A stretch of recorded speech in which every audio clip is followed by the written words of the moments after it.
And so that would be helpful to look at. According to the budget book that Mr. Newsom gave us, the next year budget recommend is you say we had limited time. Can you open up the floor? Mr. Mays, I want you to stop hearing talking. after budget hearing. Open You up had the your floor. time, and I have mine. Plenty you get every Tamar, hearing. according to the book that Mr. Newsom gave us, next year's budget is short $1.6 million. And so even though there is a focus on 1 year, we are responsible for submitting 2 balanced budget years, and that's why I want the information. I think you've heard what I want, and that is it for me. I just want MERS the next 2 years that they're saying we need to, that is dispersed among here. So I guess I just want to say that it doesn't necessarily mean that you have a unbalanced budget. It means that when the book was put together, there was an anticipated use of fund balance. So I can't speak for Mr. Newsom, but I'm just saying that may be. So if you want to submit us a new book that doesn't have that, I'm fine with that as well. All I can do is go by what he said, Tamar. And we can get, I'm just going off the book, but that is it. I think you have what I'd like from MERS, and we can go from there. I don't know what your explanation means. You're saying that when he gave it to you, there was an expectation that the fund balance would be used, but the result is still the same, right? I don't know that there was. I'm just saying that it doesn't necessarily mean that the budget is imbalanced. It just means that potentially there was a planned use of fund balance. That's all I'm saying. Right, but we don't use fund balance unless we need to, which means that there was a shortage somewhere that required us to go into our fund balance to balance this budget. Is that a fair statement? I don't know. Do you have the book, Ms. I Taylor? have the book, but Okay. I haven't talked to Mr. Newsom. So Okay, that's all fine. I'm saying. Okay. Ms. Galloway. Ms. Fields. Okay. I want to point out that you do not have a balanced budget if you have to use fund balance, okay, to balance it. Okay, that is not a balanced budget, and council cannot adopt a deficit budget. So we can't adopt the budget that's been given to us because it's a deficit budget. So We got the can- council, the clerk. This is what Mr. Newsom presented to you. So we can debate that all day, or we can finish with the clerk. Well, we're going to be talking about that, but I also have some questions regarding the clerk. What line item is the audit under? Is that professional services? Professional services, yes. Okay. And we on the here's- council? It's If we on the page- council's She budget? is Mr. It's on Mr. page Mays. 10 Okay. of the big book and page 10 of the small book as well. Okay, here's my question. You just stated that we paid $141,000, but it's going to go up to approximately $145,000. My question is, did that audit last year include a single program audit for any federal grant funds we got above $750,000? Because I don't recall seeing a single program audit in the auditor's results to us. Do you know? I think Ms. Fields, we would have to go through each individual invoice that we received and get back with you tomorrow to see what the invoice itself said. Okay, I Okay. think we definitely need to find that out, because if we had to pay them $141,000 for a general audit, but they did not do a single program audit, we're in trouble, because that is a requirement of the federal government. So this increase up to 145, is that going to be sufficient? Because we definitely want to make sure they're doing single program audits. So if you could get back with us on that. I don't know if Mr. Branch knows the answer to that. Yo and Yo, I believe, have done the single audit in conjunction with the general city audit the past couple years. Oh, good. Yeah. Okay, for the moment. Yeah, if I may. Yes, Ms. Ms. Brown, let me try to find out. We on the council's budget, right? That's correct. What was the total amount proposed last year for the council? Do we know? And then what is it this year? That's all I want to start from that point. And if it went up, what's the major things? And if it went down, what's the let's just basically fly through this council budget. When we get to the audit season, I'll worry about that later. I just want to know the figures of the council's budget and the variety of things that they're going for. And then after that, we go to the clerk. I'm really concerned about the clerk's budget in this new voting year. I'm ready to get to that. The total budget for this year is 780. 700 and some thousand. You don't have to be 780. It's specific. 805,214. Miss, This is the Ms. Galloway, can I hear from them? That's what you tell me when you talking. So will you not please interrupt me? The And amended let me budget, hear from them, not you. the amended budget is 859,000. Say that again. $859,000. That's for this year? Yes, Okay, last year it might have been a little less. yes. The 150,000 that you want to do for the council chambers, I'm gonna wait to hear what you present in your clerk's budget, but you say 30,000 of that was capital improvement, and the other 120,000 would come from where? General fund?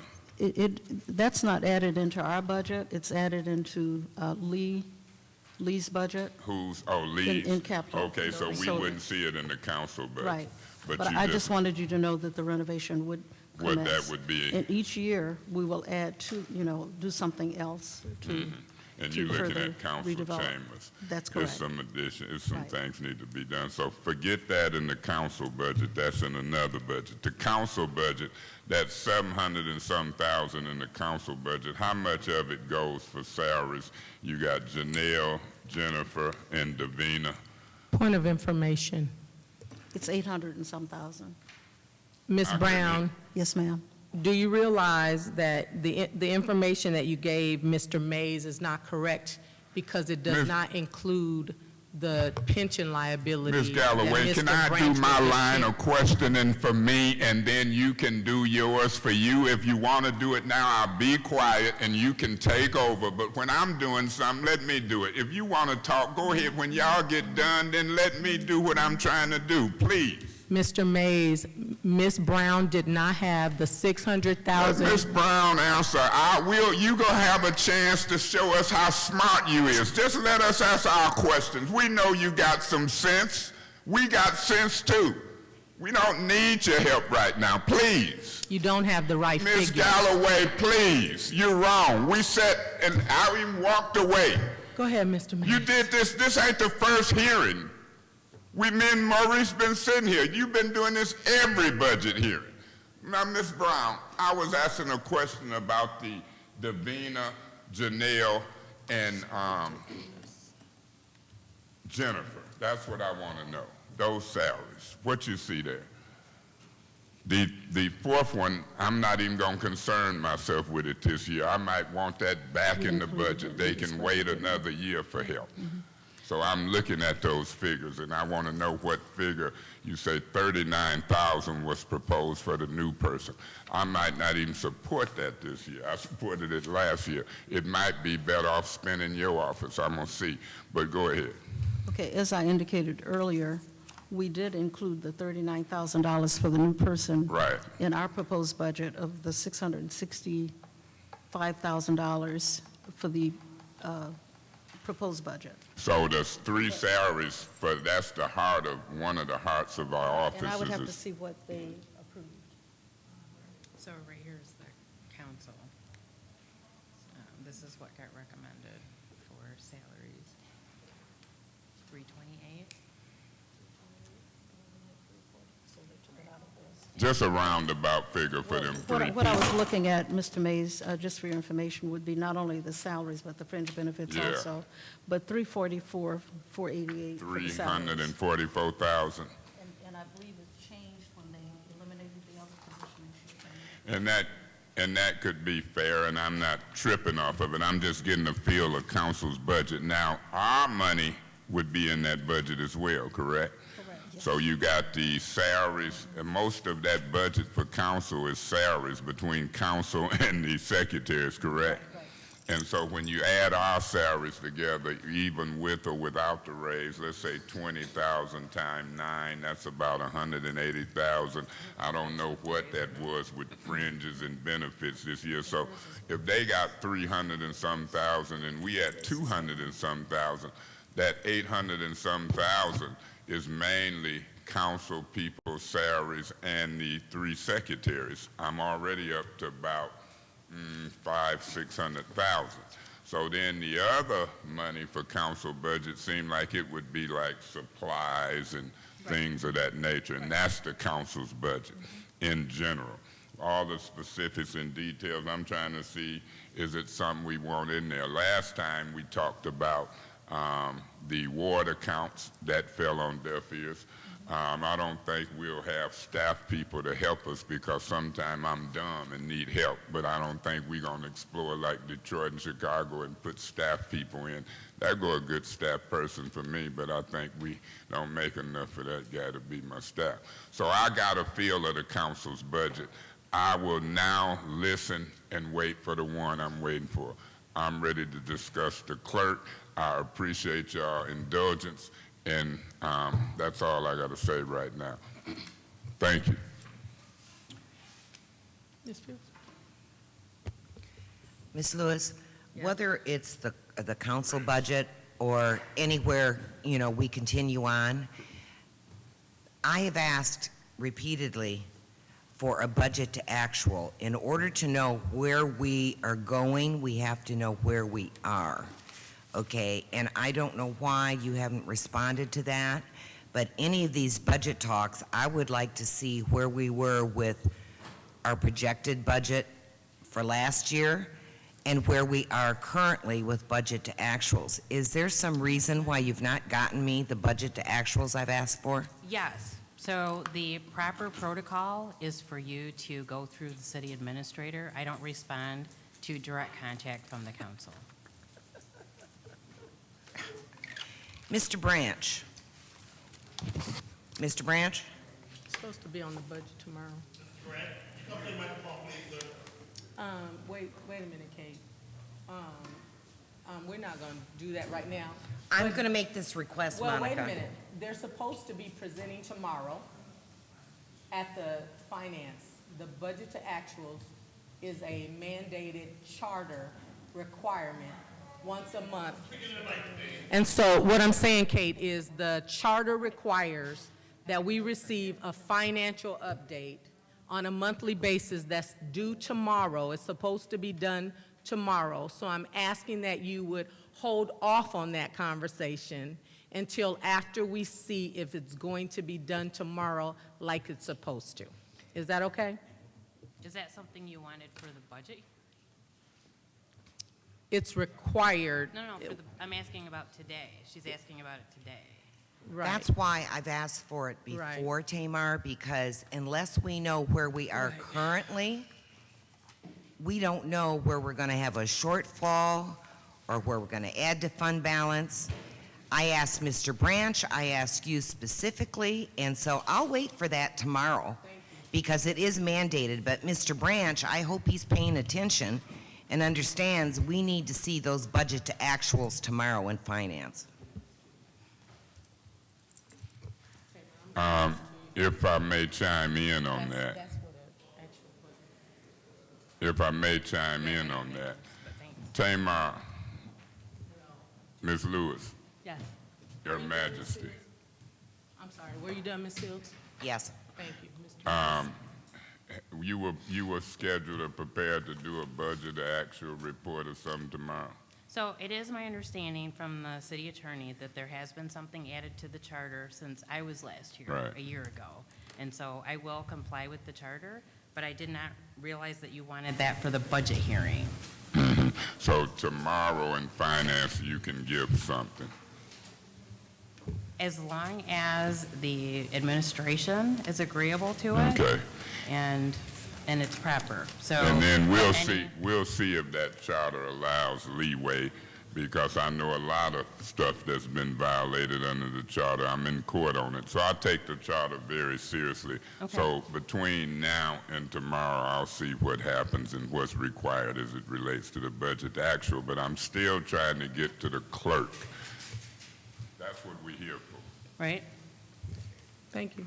Any further questions? Ms. Brown, did you need to add anything? No, I think that's all I need to add. Perfect. So we are now ready for your department, Ms. Brown. Yeah, Madam Chair. Mr. Mason. When Ms. Brown speaks, Ms. Brown, if you can, give us an indication of any added monies as it relates to this new voting system, because that's what I'm going to try to talk about once you get done. And Ms. Brown, make sure you also include your department and the budget amount that was not put in this budget book that we have, so that my colleagues will be able to look at that. And then also, if Tamar can share with my colleagues where the missing amount for your department that was not included in this is coming from. Ms. Galloway, if I may, Mr. Mays. we adopted and accepted a proposed budget. That's what we did formally. That's the one that we're discussing.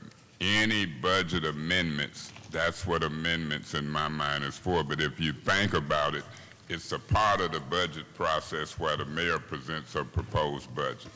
That's exactly what happened, and that's the one we're dealing with. Once we deal with that and you spot stuff along the way, then this council, along with the administration, will decide if we got any amendments we could agree upon. If we stick with what's been proposed, and I don't mind the back and forth about amendments, they're relevant. I see the relevance of it. But just so we know, we've accepted a proposed budget, and we either going to amend it, accept it, or reject it, and go through that veto process. And we got plenty of time outside of these individual departments to discuss that.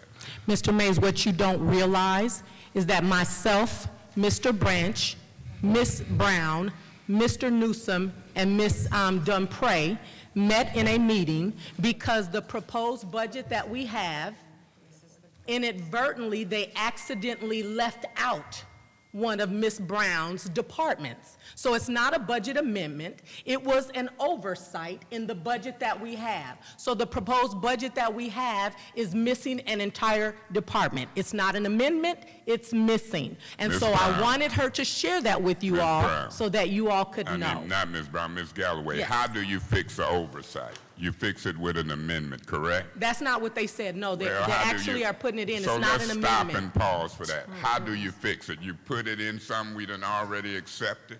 You don't. I'm telling you what they I don't even care what said. they say. I got common sense enough to know, how do you fix it then, Ms. Lewis, Ms. Brown, or Steve? Since we hung on it, how do you put it in something we done already accepted that's in the record? Y'all tell me. So I don't want her to say what I don't know or understand. Speak for yourself. How you fix it?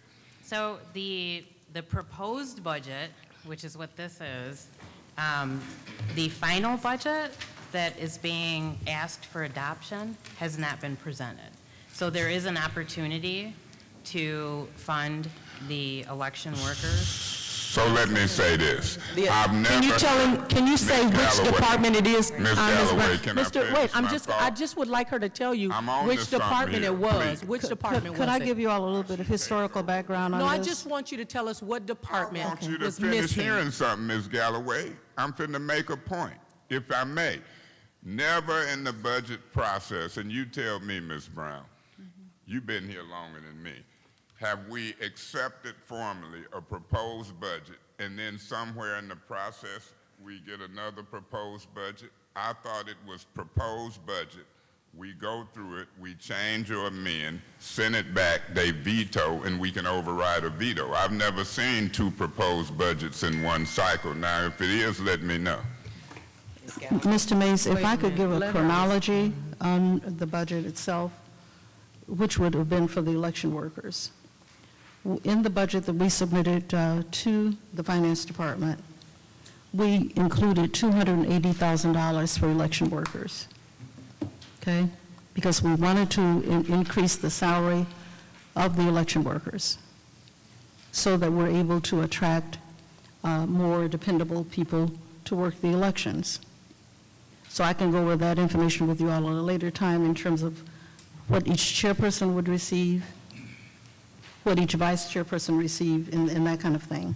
Having said all of that, when Mr. Newsom was still here, at one of our meetings, we happened to be going through the budget, or I was on the stand there, and I discovered that what we had submitted was not included in what was presented to you all by the Finance Department.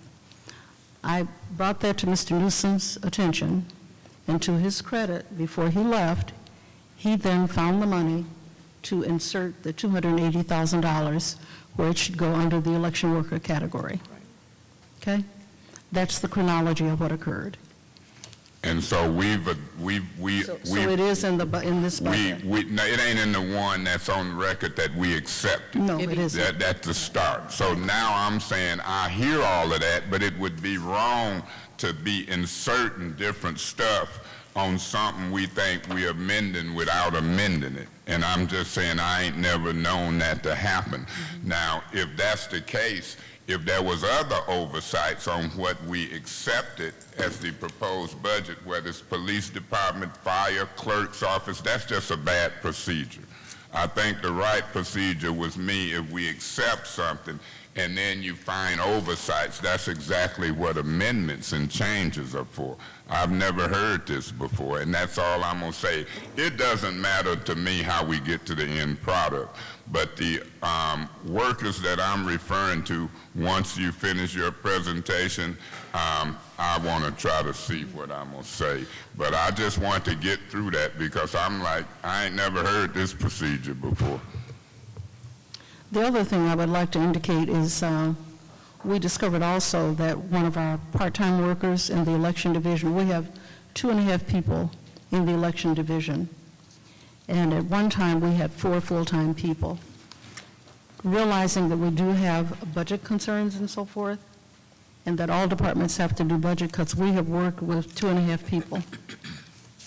What happened when we received the budget, the halftime person was eliminated. And what we're asking is that halftime person, we had included, I believe that person, we had asked that person become a full-time person so that we would have 3 people in elections. At this point in time, I'm really pleading with council that you reinstate that position to halftime. And perhaps next year, that person would go to full-time. Because it's almost impossible to operate in the election division. I mean, we work beyond the election process. So I think the assumption is, well, there's no election going on, so they're not working. But there are a lot of other activities that we have to conduct in terms of meeting the requirements of state and federal law as it relates to ensuring that all of our voters are counted, all of our voters are taken care of at all times. Okay? Madam Chair. So all I'm asking for is the reinstatement of the halftime person, as opposed to, I know you can't afford the full-time. Madam Chair. Mr. Mays. Yeah, I want to do a little better than that, Ms. Brown. Last year, you was asking for a deputy clerk.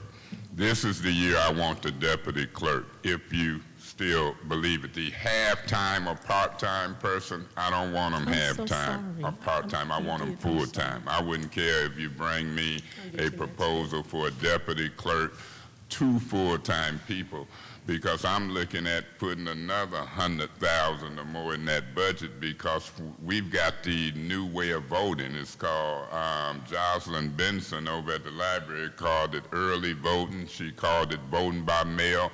It's no reason absentee. No reason absentee, and I got high hopes for it. I want 10, 20,000 people to vote new. I want to change the dynamics of the numbers of voting in the city of Flint. If you look at state law, you might know it well, but it tells you that the clerk can bring in help as needed in areas of registration and absentee ballot voting. The state law goes so far as to say If it's a call before a certain time or after a certain time, the clerk have to send people out to pick up these ballots. I don't know what we're going to have. I don't know would that call come in 3 times or will it come in 100 times. But we got a new group of voters that votes now by mail and absentee. This is probably, according to what you've told me, this is one of the only cities in the state of Michigan that provides postage. And so if that's true, then we got to increase postage because you might have more mail out to do.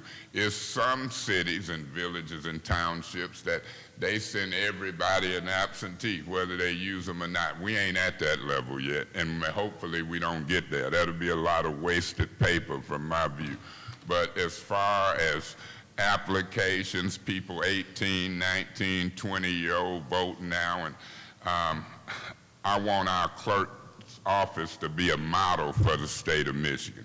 So while you don't have to plead with me on this one, deputy clerk, 1 or 2 full-time spots, 100,000 or so sitting in reserve in case it get too much a while. That's how I'm gonna try to influence the council to fund the clerk's office this fiscal year. And so that's my point. Once you finish with the rest of the council, once you answer the questions, and I know the clerk's office is not just elections, it's licensing and all of that. This is your year for me. So I'm gonna sit back, listen, and if you be conservative, I'm gonna be moderate and liberal. I'm gonna be pushing money or attempting to push money to the clerk's office just as I did the police department last year. I tried to move $2 million and I was the only vote. And I heard that talk from the police. You ain't talking to me. I was the only vote, and y'all ain't gonna forget that. So this is your year. I already see something on the horizon for the police if they reporting right in the news. So I ain't gonna worry about them till they get here. Right now, when I'm quiet in about a minute or less, but I'm gonna be listening close and I'm ready to push you 1 or 2 more folks. I'm ready to push you a deputy clerk and 100,000 or so in reserve in order to make sure you're gonna be doing this better than any clerk in the state. I want Flint to be the model. I'm all ears. Ms. Fields, sorry about that. Okay, whether it's this mistake of the 200,000 that was not put in for election workers or many other mistakes that we've been finding during these budget hearings, this year's budget is different because this is the first time in recent memory that an administration has sent a budget to us that's not in balance, that they expect council to balance this budget because they've not offered us a balanced budget. So I think that's very different, and it's not Point of just amending. information. What's your point of information, Mr. Mayor? Why are you saying the budget is not balanced? Thank you, Mr. Mays. So it's very different this year. Plus, the change of how we're putting in, how Mr. Newsom changed Point of information. the What's your pension. point of information, Can Mr. she Davis? answer the question? She will answer, I'm sure. Go ahead, Ms. Fields. Why would she put it out there without covering the answer to make sure she accurate? We already got This the is answer. recorded. We already got a lot the of answer. misinformation going on. She should answer that question. Thank you, Mr. Davis. Go ahead, Ms. Fields. In addition to the changes that Mr. Newsom made in how a budget is prepared, which is very different from how it's been prepared in previous years, okay, and the fact that the current acting finance can't tell us how this number is arrived at, that's very worrisome because Mr. Newsom isn't here. We have no one to say how he arrived at these pension figures. It changes vastly the budgets, okay, that we're used to or that had been submitted, as an example, the clerk and counsel office. So I think this budget year is very, very different. And I think we're going to need many more answers this year than we've needed in previous years. And it's going to be very difficult to make this balance without dipping into fund balance, which is not a given. So I just want to point that out, that this is problematic, whether it's this department or other departments. You don't need a point of information. She's done, Mr. Mays, you can have the floor. Yeah, I just want to know, what did she say or hear about the clerk? The clerk. Ms. Brown, is it something you need to tell us about the clerk's budget? Basically, as I indicated, the reinstatement of the part-time position to part-time, understanding there's a problem with the budget.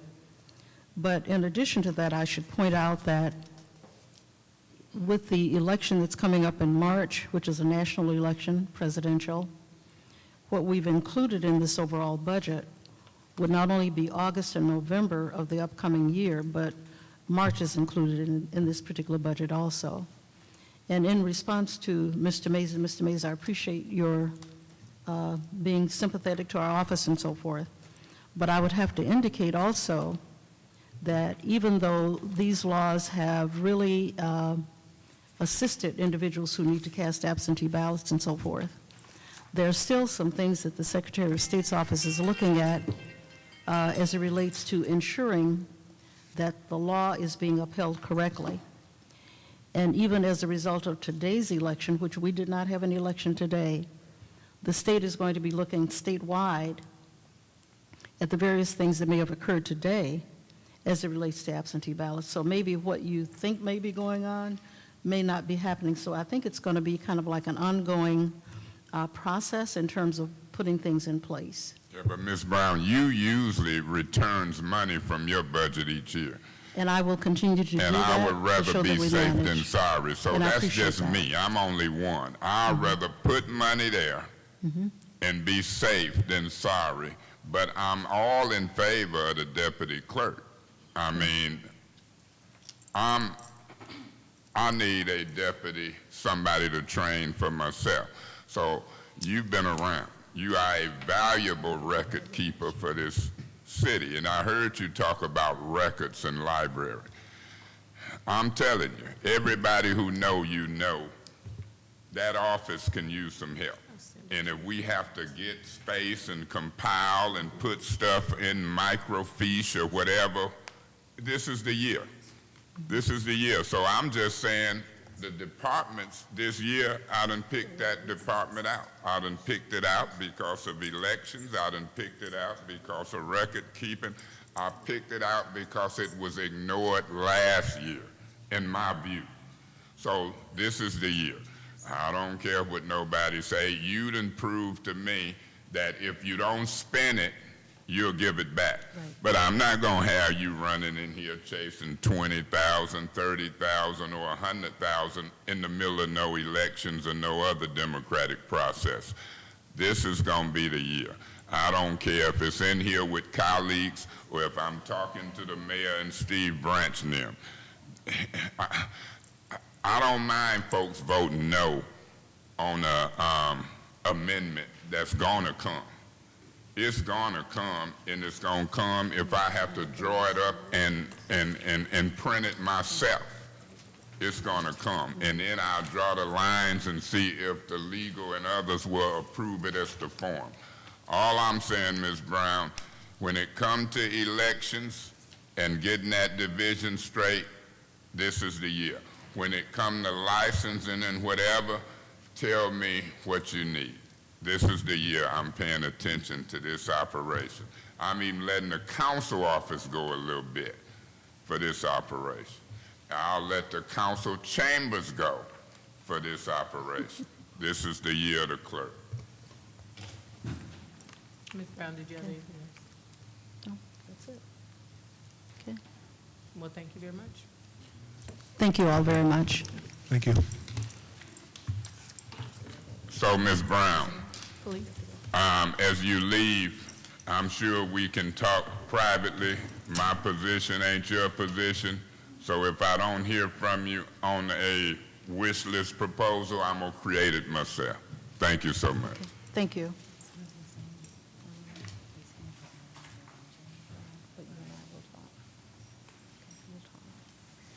But he wants us to bring it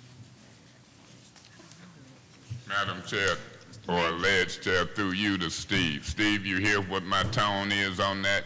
That thing gonna have to work for this election and the elections to come. So let the mayor and everybody else know I'm on the warpath to make sure Flint be a model city in this new voting way. Thanks. Tamar, get ready. Moving a little money. The clerk's office don't have to work. Her Majesty, I'm sure. But it's gonna be on some folks up here. So according to the listing, the police department is next. How can you? Who said something slick? What'd you say? What'd you say? Something slick? No, I just said I thought you wanted it in the form of an amendment. Oh, hell yeah, eventually we gotta get this. But it might be after this process. Is what you're gonna do in the budget amendment too, or you're just gonna? I'm gonna let this process flow and try to get it done one way or another. Thank you, Chief Johnson and Deputy Chief Burnritter. You guys will have the floor. Is there something that you have to hand out to us that we can follow, or? No, just the budget book. So Steve, just for the record, we were told we were going to get organizational charts. And so that went directly to you. If you can just make sure that we get them, that would be great. Thank you. Yeah, Madam Chair. Mr. Mays. Yeah, Chief and Deputy Chief Burnritter, real quick, I don't know how they're gonna do this. I'm just trying to do and say what I say and do and get out of the way. I'm hearing some on the horizon about getting rid of some civilians, but then bringing in some patrol officers. That's something y'all done submitted to us. Is some civilians gonna disappear, ain't gonna be replaced, but it's gonna be 24 patrol officers, or what's going on? What am I hearing and reading? I don't believe the media all the time. Let's see what I'm hearing. Oh, I have no knowledge of that. I have no knowledge of getting rid of civilians in the police department. That sure didn't come out of our department, not that I know of. Okay, so that's thing I'm hearing about civilians disappearing and some police officers coming. I read that in the media. They was talking about what this budget include or don't include. The bottom line is this. Do y'all see in this budget an influx of police officers? And if so, how many are you hearing? No, I don't see that in this budget. We requested about 20, but I haven't heard anything that we were going to get any more police officers. All we're doing now is trying to backfill the ones that was retiring. I think I came before the council, before this council, back in 17, and I had explained that we had about 30 officers that was nearing retirement, and they, within the next couple of years, they were going to be leaving, and that's where we're at now. They're leaving, they're retiring. We lost quite a few. I don't have an exact number. I'm going to say at least close to 15, and we're trying to backfill. What I'm going to do, and I'm going to cut through the chase, I'm going to take the same tack that I used with the clerk's office. Somewhere in this budget process or after the budget, whether it's changed, amended, the mayor veto it, I'm going to put the same motion on the floor for $2 million. And I'm going to put it, because $2 million is like 20 police in the old days. It used to be about $100,000 of police with starting wages and, fringe and benefits. We used to, in the old days, round it up to 100,000 of police. Now, I met an officer the other day. She had been here about a year or so, don't hold me to it, but she had bought a house in the city. And she said she chose to buy a house in the city. I said, I wish I could have caught you earlier, because we had one on Woolcott that might fit, because some of us been voting to take them land bank houses, and I want to supplement some of the newer police officers' salary by putting them in a house in the community, and then we got police in houses and so forth and so on. And she told me how she felt staying in the city as it relates to outside the city, the pros and the cons. So I'm gonna do the same motion I did last year, Chief. Maybe we'll get traction this year. If I put a motion out there for $2 million and 20 police, if they want to change it or amend it down to $1 million, and 10 police, you gonna have a motion coming from me again this year. I did it even before last year. I've been fighting for it. In 1 year, I'm gonna get some votes. So that's my position. Just like the bus got hit this morning when I called you, the bus got hit on Austin and Martin Luther King. And we waiting sometime a little too long for police. You done did a hell of a job. And I'm gonna try to make it plain. Believe me, Chief, I'm all in favor of you, police, and others in council meeting, but not for no mess. Not for no mess. Not for no argument on Robert's Rules of Order and parliamentary procedure. Ain't nobody in jeopardy. I looked at Ms. Fields on the news the other day saying, it ain't so much for us or me. What's your point of order?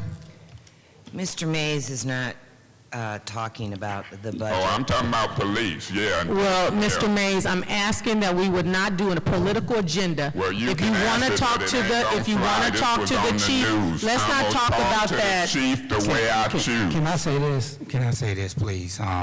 Chief, we're not going, Chief, we I don't got- want to get in. This is nothing I'm gonna in speak that the area. way I choose, but yeah. You're Chief, not gonna- ain't- you're Yes, not, I am gonna Mr. speak the way I Mays. choose. You ain't gonna Can I- hold my lips. I bet you better not touch my lips. Can I say this? Chief, yeah, it's on my time. You can. No, you can Yes, he speak, can. Chief, but it's not on his Yes, he time. can. Go ahead, Chief. You gonna tell You know, me what he can do. this is not a luxury, what we're asking for when we ask for 20 more police officers. We need a lot more than that. I think we were scraping the bottom of the barrel asking for 20. This is not a luxury. This city is so understaffed, and that police department is ridiculous. And the job that I was given to do to protect and serve this city, with the police officers being on board with me, it's ridiculous, the number of officers we have serving a city of this size. I've said it over and over again, this momentum is not going to be able to be able to stand the way it has been over the last couple of years. We're not going to be able to keep up this pace, okay? And so what I'm saying is, we got every man on deck, every woman on deck in that police department, and we're holding them to that line. And that line is getting very thin. And I want you guys to understand that, because everyone live in this city, every one of you guys live in this city. And this is not to scare you, but the stats speaks for themselves. And yes, we have been knocking those stats down. We were number 2. Now we're not even listed in the top 30. We were just listed as one of the 120 best cities to live in the country. I don't know where that one came from, because I didn't believe it myself. You know, and I'm just being real with you. It's been nothing but the grace of God. We've been able to maintain and drive these numbers down the way That's we've been correct. doing it. And we've been holding these officers to that line, and we've made some enemies over there. We got a lot of officers not happy the way we're riding them. I've lost a lot of people who considered me as a friend, but my first loyalty is to the citizens in this city, is to keep this city safe. I'm not going to be able to keep that pace with what I'm dealing with and what I have. I'm just going to be real about it. I can't. Chief, let me proceed with my budget. Yeah, Hold up, let no. me proceed with my Mr. budget Mays, communication. no, go ahead, This is- Chief I got Johnson. the floor. No, you Yes, don't have the yes, floor. I did. You don't I'm have the calling floor. and talking to You him. don't This have is the a floor. council hearing. Thank you. Chief. No, Councilman no, Mays, you do not have the Monica Galloway, floor. yes, I'm You do talking to not. the chief. Now, if you want to take over again from when I'm talking, I'm then not. do it, but don't give me the floor to call and talk to people and then tell me what I I'm not can and talking can't to do. anybody. I'm asking you I'm to allow the communicating chief with him. to You and the continue. chief can talk on your time.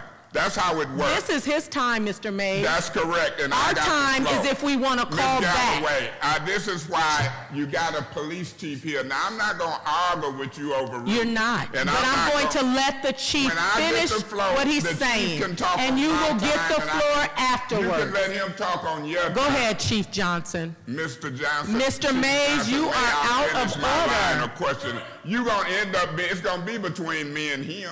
You ain't gonna tell him when to talk and when me not to talk. We grown. You said he could talk, and now well, you're get out of it. interrupting You done told him. him to go ahead. I done asked to speak. We'll see what he decides. No, I'm the said, chair. I know You said think he you could got. speak, and now he's speaking. Come on, just let him finish, Mr. Mays, and you No, will get let the me floor finish. back. No. This is a council meeting. It ain't a chief meeting. It's a council meeting. Mr. Mays, You Talk said that about he how could much time we speak. had for each department. I'm not gonna let Mr. Mays, give you have each 5 one my minutes. time. Now I'm timing you. You have 5 No, minutes. I don't have 5 Well, minutes. then you can't talk. You can have my 5 minutes if you just don't interrupt me when I speak. I'll give you 10 minutes if you just don't interrupt me and try to control Mr. when I Mays, you're speak. out of order. How many I'm minutes ruling you want? out of order. Well, you can rule me out of order. I'm trying to talk to the chief. And Mr. I was Mays. talking well. Mr. And Mays. gonna continue to talk, but it was interrupted when I said about deploying personnel to council meetings. It wasn't. That's when Mr. Kate Mays, give me tried to 1 derail second, it. Mr. And you Mays. ain't gonna derail my conversation Mr. about what I read in the Mays, Chief newspaper. Johnson said, I'm if I telling can you, please you speak, can you take up the said, case, you can try to block it you're out of until order. I finish I rule you talking. out of And order. I'll appeal to. There is an appeal of the decision of the chair on the floor. Is there a second? There is a second. I am ruling Mr. Mays out of order because he now is. He said that Chief Johnson could speak. Chief Johnson was speaking, and now he's interrupting him. I've done my best to ask him to allow Chief Johnson to continue, and now I have ruled him out of order. He is appealing the decision. Is there discussion on the appeal of the chair? Yeah, Is there any, Ms. Mr. Galloway. Mays? Ms. Galloway, the way I got to talk to the chief, you gave me the floor. Once you give me the floor, then when I went to talk about deployment of certain police, Ms. Fields did a point of order, a point of information, because she didn't want me to talk about what she'd been talking about, and it seems to me you blocking that conversation. Whether it's 2 police or 20 police, the deployment thereof in a council meeting is going to be relevant to my decision making. You and Kate Fields can politic and block. Me and Maurice gonna appeal. I'm gonna count the votes now. You, Kate Fields, Eva, and Griggs. We won't win this appeal. When we lose the appeal that you and Kate Fields trying to block, then I'm gonna say, go ahead. I'm gonna listen to the chief. I wouldn't care if the chief himself arrested me. I'll sue him. When he finished, the way you want to direct this first ward councilman gonna have a voice. And I'm gonna circle right back on the same subject that y'all done tried to screw me out of now. And I wouldn't care if Deputy Chief Bernritter, the chief of police, try to arrest me for talking about what Kate Fields talked about in the newspaper about deploying police. She even went as far as talking about bringing in state police. We trying to get the state out, and she trying to get them in here to crack us on our head. So I don't care what Griggs, Eva, and Kate vote on your ruling about who and what I can talk. This is a council meeting. They done proposed a budget. This is council time. The chief can talk till the cows come home. When he finish, I'm gonna get the flow. And when I get the flow, if you try to stop me from talking about what's been talked about, I'm gonna do it anyway. And if they wanna arrest me, that's when I'll be arrested for talking in my elected seat. You not gonna stop me, and she ain't neither. So I'm gonna be voting no on your ruling to tell me when and what to talk about after you give me the flow. You gave me the flow. When you give me the flow, deal with her point of order, rule on it, and I'm gonna still end up talking about the deployment of police in these city council chambers, and you ain't gonna be able to get around. Is there any further discussion, Mr. Griggs?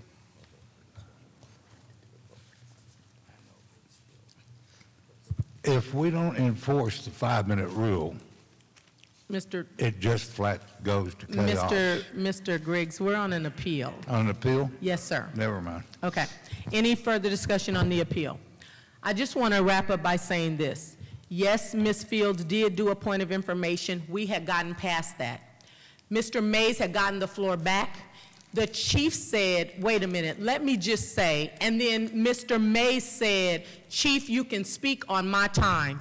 Chief was speaking. Mr. Mays decided to interrupt him, and I simply said, you gave him the floor, and he refused to allow the chief to finish. But what I will say is we will not use these budget hearings for anything outside of budget. I realize that the police is something that's being discussed, but it will not. Point of There is order, no point of order. You done order. spoke once, I think you're going a little much I get to speak now. twice. You get to speak Read the twice, rules. but Thank why you. are you Your going point of all that order, way for? On the just so rule, you get guys to know, speak So Mr. Mays was out of order. He gave Chief Johnson the floor, and then when Chief Johnson was in the middle of speaking, he took the floor back. I asked him to give it back. He refused to do it. I ruled him out of order. He appealed. That is the ruling of the chair. All those in favor of supporting the ruling of the chair say aye. Aye. Those that oppose? Does the ruling of the chair stand? It does. Chief Johnson, you have the floor. Point of information, Herb, you voted with Monica. Okay, that's 5. Chief Johnson, you can continue. I'm sorry. Beg your pardon. So you done, Chief? Yeah, I'm done. Okay, thank you. Well, If I'm not done answering Mrs. Gallo. Okay. Mrs. Fields' question, and then I'll be done. I'll let the deputy. and let me say this, Chief. No, Mr. Mays, you don't I have got the the floor. floor. This You is don't. not- You don't You have the just floor. argued about No. me letting him proceed. No. You telling me I never had the flow? No.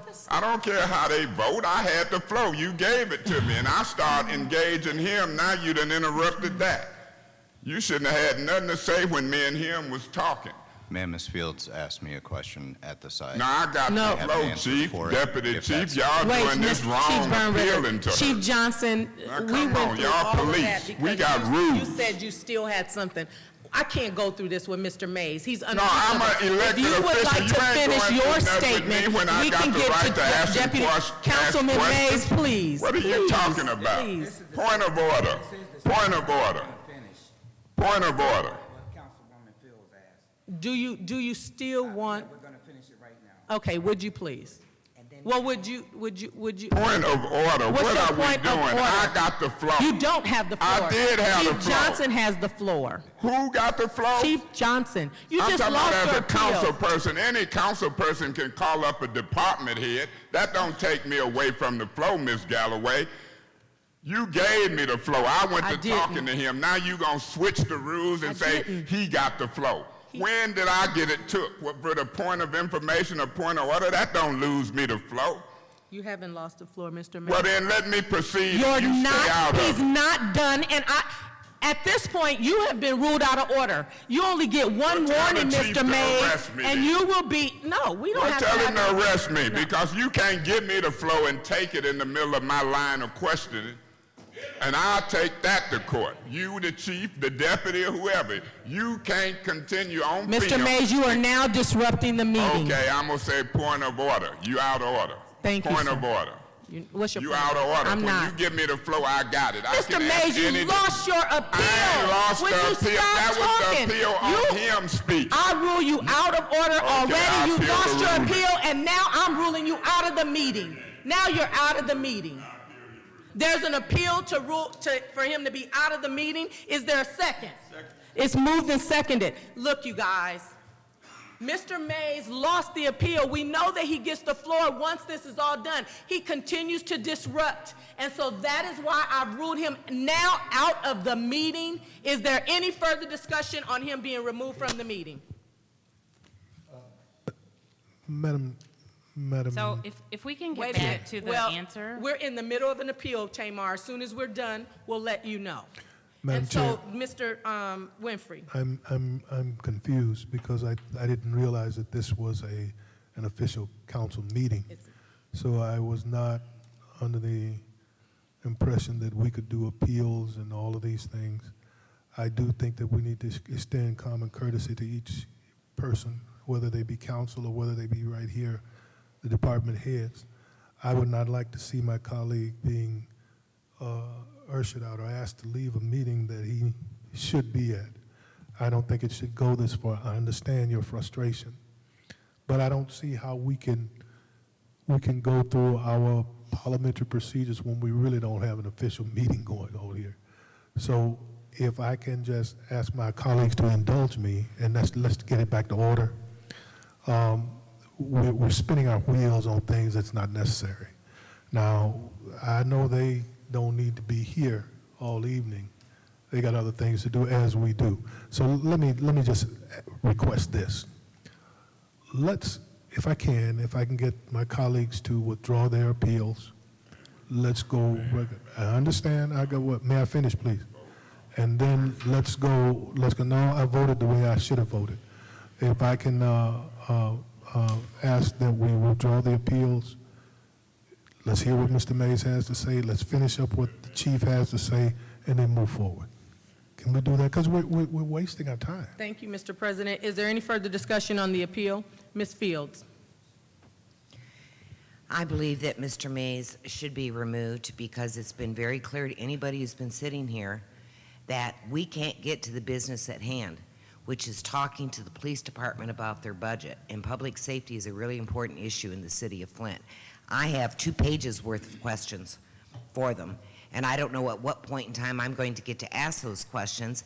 And I've discovered there are major problems with the books that Mr. Newsom gave us. I was trying to get that cleared up to begin with. So I believe the only way we're going to be able to continue and ask our questions and do a budget hearing is to remove Mr. Mays. Unfortunately, it's his choice. Thank you. Mr. Davis? Thank you, Madam Chair. It's very disrespectful what's going on now, especially to the chief and deputy chief. Very disrespectful, and it lies right to the regards of we acting like little kids again. But let me tell you something. Ever since this meeting started, you can feel the animosity. I'm not a part of none of it. I'm just analyzing what I see. The way you're chairing the meeting to disrespect. This here is a hearing, not a dictatorship. The chair normally, Father, I'm concerned, normally speak last. The chair don't normally take the whole meeting by the hand and dictate to us when we can or cannot speak. You don't throw nobody out of a hearing. This is like Councilman Winfrey just said. This is a hearing. This is not a regular committee. First thing you read was the disorderly conduct. That's showing animosity toward a colleague because of what's going on in the court system, which ain't got nothing to do with what's going on here. Y'all know how to push Councilman Mays' button. It's hard to keep this meeting intact when you know y'all trying to stir up whatever hidden agendas it is. It's apparent it's trying to show off in here. In front of the police is the wrong ones to play it. You know the chief and deputy chief smarter than that. So why can't we just have a regular meeting without you trying to chair this meeting as it's a regular council meeting? This is a budget hearing. They're here to amend and adjust these budgets so everybody can move the city forward. Why is we doing this stupid stuff like this? It don't make no sense. So, Madam Chair, I would consider the way you chairing that meeting is harsh. If you can't handle it, please turn it over to the president, and I'm done. Thank you. Is there any further discussion? Yeah, let me say this. I'm elected in this seat. I'm going to speak in this seat. I'm going to ask questions. Our rules, Deputy Chief Burnritter and Chief, is that once you give me the floor, whether I'm addressing you, Steve Branch, or whoever, I can call and talk with them back and forth, and then I give up the floor. I was interrupted on a bogus point of order, a bogus point of information by Ms. Fields, but they all can be answered. We paused for that. Her attempt was to block what she said in the media as it relates to deployment of police. Deployment of police, whether it's 1, 2, or 4, is relevant as we try to get more police on the street. Her and Ms. Galloway and them want to block that conversation as it relates to number of police and deployment, but they said it freely in the news. And then I heard y'all respond to it, particularly Chief Burnritter, and I'm responding back to it now at the relevant time. My position is this: I don't care if Mr. Winfrey vote with them and the vote is 4-5. It matters less to me. It's a wrong vote. I know the rules of council. I know when I get the floor what Ms. Galloway tried to do. Our rules say that when I call a speaker up, I'm courteous to the speaker, but when I got the floor, I'm dialoguing with the speaker. She ain't got nothing to do with it per se. I've been so used to coming to council meetings with this mess, and the first thing they do to try to remove you. I'll get up and remove myself. Herb Winfrey can vote with them on this, and it can be 5-4. I don't need no police. I got up the other day and removed myself. Wasn't no police in sight. It's a game. It's a game. I follows the rules. They voted wrongfully to remove me. I'm suing them now. Winfrey can vote with them now. I'm not going to withdraw my appeal. I'm going to force that guy to vote with him. Everybody looking at the film know that I was given the floor. I start dialoguing with the chief. she interrupted Kate because she knew I was barking up her tree, talking about how and where to deploy police. And they cut it off, and it's been chaos ever since. That's how they try to block politics. And it ain't gonna happen with me, not on my watch. Every police patrol I'm gonna discuss. Now, I'm gonna disappear if need be. I'll read about what you say here. I'll look at the film. I look at them films Paul do like football tapes. I bring them into evidence. I don't care how these people vote. I can guarantee you, Deputy Chief Burnrider and Chief Johnson, the tape gonna show I was given the flow, still should have it, was interrupted with a point of order, a point of information. Chief, I know what you were doing. You was trying to communicate and set the record straight, but they ain't gonna give me but 5 minutes. So I'm gonna let you do that on your time and their time. I just wanted to chime in and get back to where I was headed and what I was doing. So it don't matter less to me, and I don't play patty cake with them. No, President Winfrey, let's see how you vote, because everybody sitting here and looking at the tape know I had the flow. So I'll be voting no on your ruling to throw me out and keep me from talking. If they vote, you'll see me leave. Mr. But Griggs. if Yes. anybody Go force me ahead. out my seat illegally, they getting sued again. Madam Chair, this is the very reason the last 6 out of 7 budget hearings have been postponed. This lack of order going on is not a babysitting thing. It's just a flat lack of order and not adhering to city council rules. I'm voting for him to be expelled from the meeting. Thank you. Ms. Worthing. One, I don't mind the disorderly conduct being read.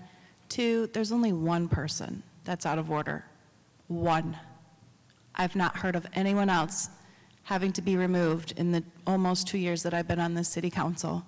I don't appreciate everyone being pushed into one big category and called babies, and we don't need a babysitter. No, I don't. I'm a grown woman, and I act like one. But I don't appreciate it when a grown man screams, towers over you, flails his arms, and calls you nasty woman. It's unacceptable.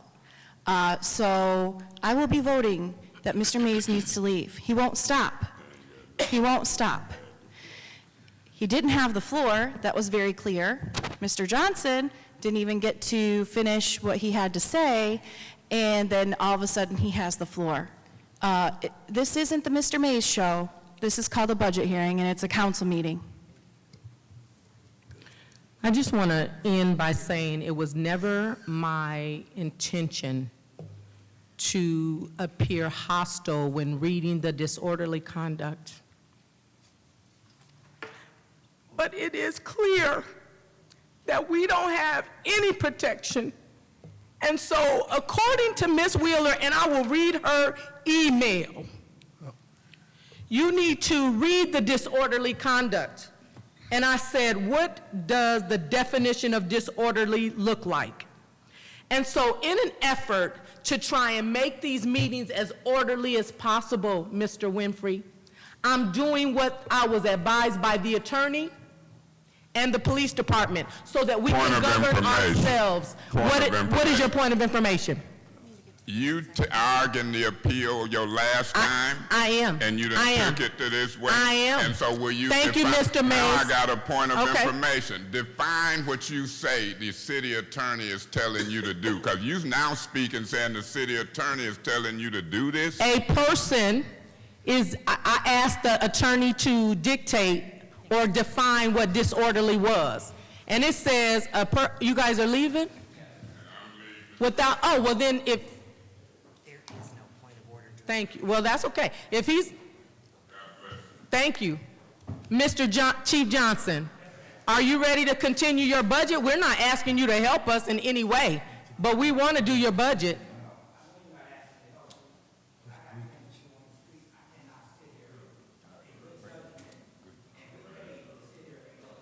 So are you ready to continue? Exactly, we feel the same way.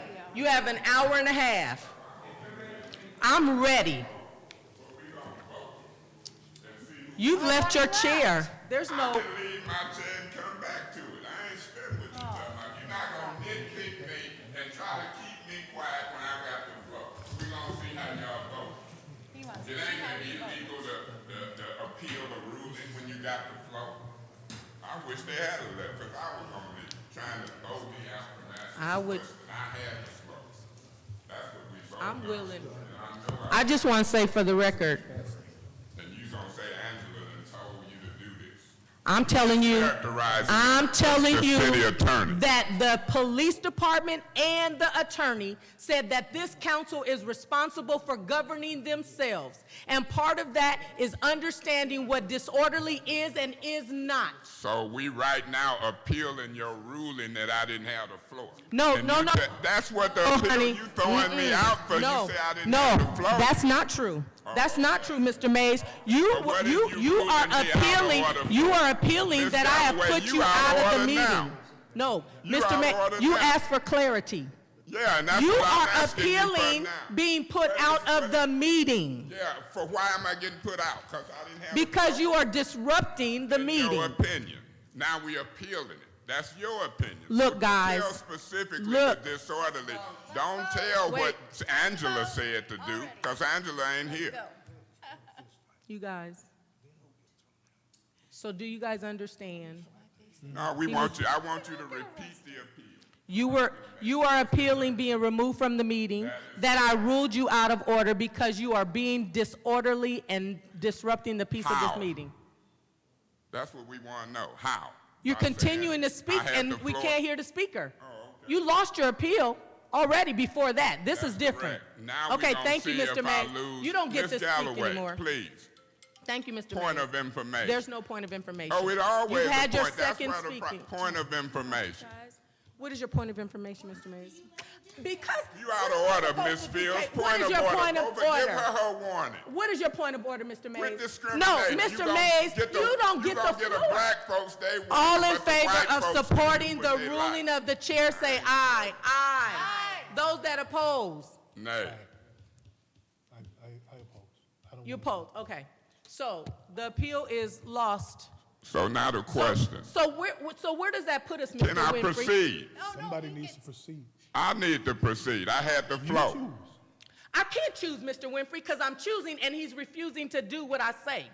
What, be So if you're quiet? going to help me, I said that the chief still has the floor. The chief said he was done. No, he didn't. Yes, he did. He said and he was going to burn rid. I said I had the flow. Now you gonna tell me the chief didn't The say he chief was said done? that he wanted to, well, because he was going to give it was to gonna Mr. pass it to Right, burn but rid. when I we said told I him got that the he flow. couldn't. They don't control council meetings, Ms. ridiculous. Galloway. I got the flow. I'm done, you guys. Well, get up and leave. You ain't really the finance chair in the first place. This is a fraud. Chief Johnson, you said that you wanted to continue. Is that true? Because we've gone through all of He this said he was done, for nothing. and he was passing it to Mr. burn Mays, rid. I want you to cease talking. Let's see. Mr. Johnson, Chief Johnson, I don't mean that disrespectful. Chief Johnson, please continue. I'm done, Council. Now that's what Madam he said. Chair. Ms. Galloway, I got the floor. Point of order. Point of order. Chief Johnson, Point of order. What is your I point have of a order? problem. Point of order. What is your point of order? When I have the flow and call on a guest speaker and communicate, I don't lose the flow. Now, what you trying to railroad me with Kate Fields and them to make a point ain't gonna work under my watch. You lost your appeal I ain't lost that said no that you appeal. I had the just floor. won the Do you guys appeal on remember you the first appeal removing of the me. floor? We didn't lose that. Yes, you lost your appeal saying that you had the On floor. him being able to speak as my guest speaker.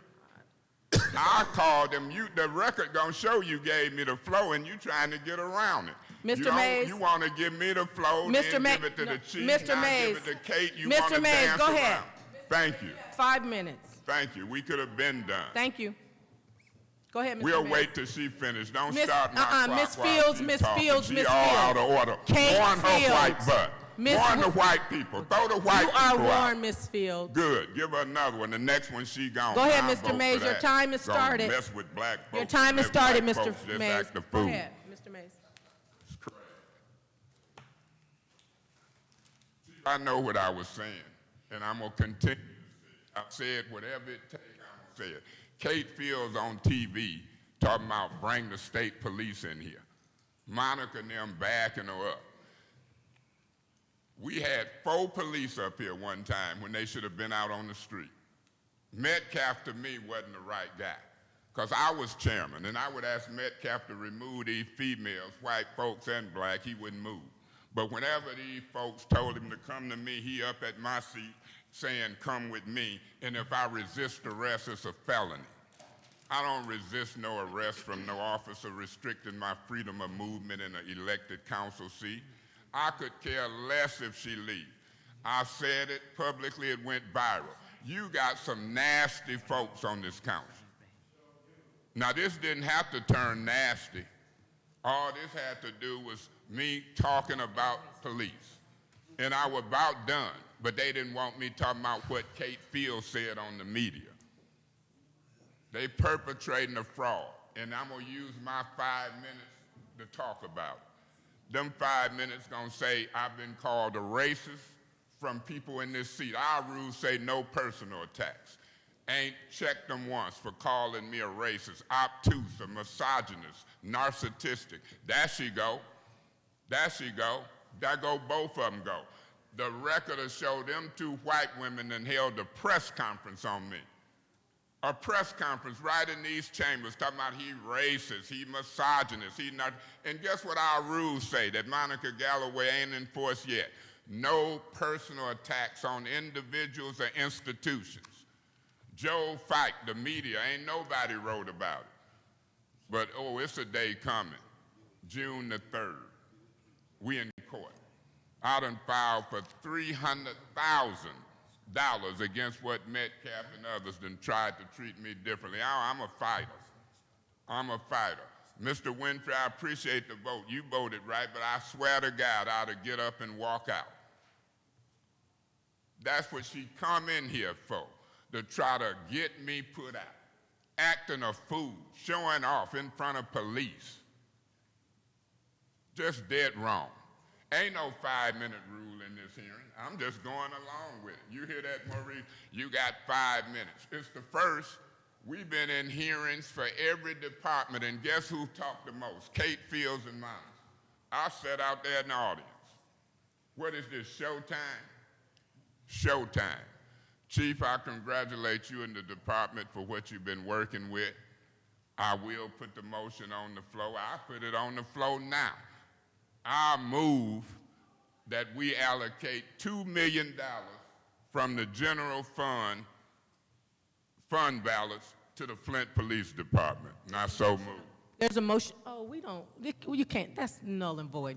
This is not a formal hearing. It's not a. Any council person in a posted meeting can make a motion. Not a budget hearing. Thank you, Mr. Mays. Are you done? Thank you, still Ms. have time. Galloway. Point of You order. still have a Point of You order. don't need a point of order. You still Point got of a minute order. and 28 seconds. My minute and 28, I'm using a point of order. You ignoring a point of order because I'm going to give you your warning. What's your point of order? Oh, now You I don't, know. no, you don't have to have a point of order because you have I'm the floor. doing a point of order. What's I your put point a of order? motion on the floor. There's no. Your We're not job in is to a. We're ask not if in it's a second. formal meeting. In We any have not formal done meeting. roll call, and so Mr. Mays. Ms. Galloway, how foolish is you? In any posted meeting, a council person can put a motion on the floor. How foolish is you? You don't know that? Your job is to ask it a second. I wouldn't be so foolish in public. I done made a motion. And my point of order is your job to ask it a second.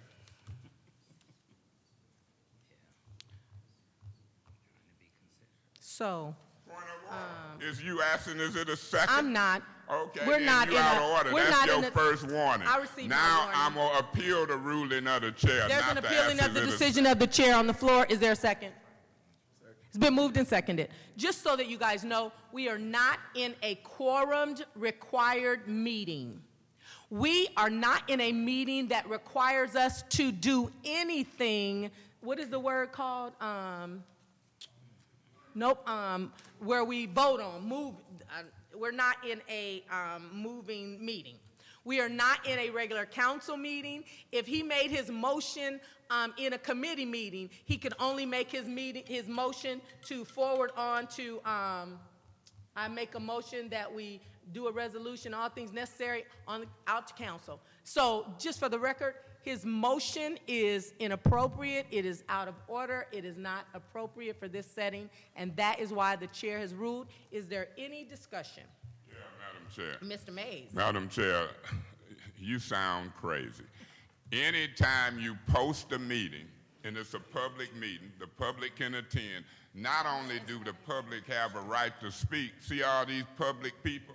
If I make a motion that they got the right to speak, you talking about a quorum and you getting the quorum mixed up with the charter. The quorum is 5 people. The charter say if 3 or more meet and discuss city business, it have to be posted. That's what the charter says. So it's 3 or more of us meeting, discussing city business. If it wasn't posted, we'd be illegal. I wouldn't be sitting here. So this is a legally posted meeting. I can make a motion that the public be able to speak, and if you deny that, you're going to be in violation of the Open Meetings Act. Let me tell you something. I don't know who's been schooling you or who's been talking to you, but this is a real city. This ain't a kangaroo council or a Walt Disney council. This is a legitimate council body. Anybody can make a motion, and that motion can pass or fail. As a chair, your job is to ask, is there a second? Now, whether we amend the motion, whether we change it, pass it, or fail it, anytime a body come together such as this, we can make a motion. And that's how you can see what the majority decide to do. That's called democracy. What you talking about, you must think you are emergency manager. I wouldn't even embarrass myself as I was you. So this appeal is because when Councilman Mays properly has the flow, you say I had a minute left. In my minute, I made a motion. Now, your job is to see if it's a second. And I feel so strong about the police department, I made a motion to move $2 million to put 20 police, and I'm ready to discuss that motion if one of my colleagues second the motion.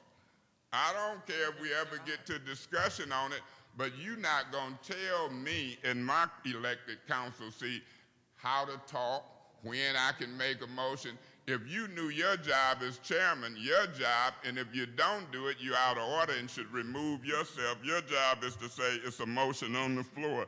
Is there a second?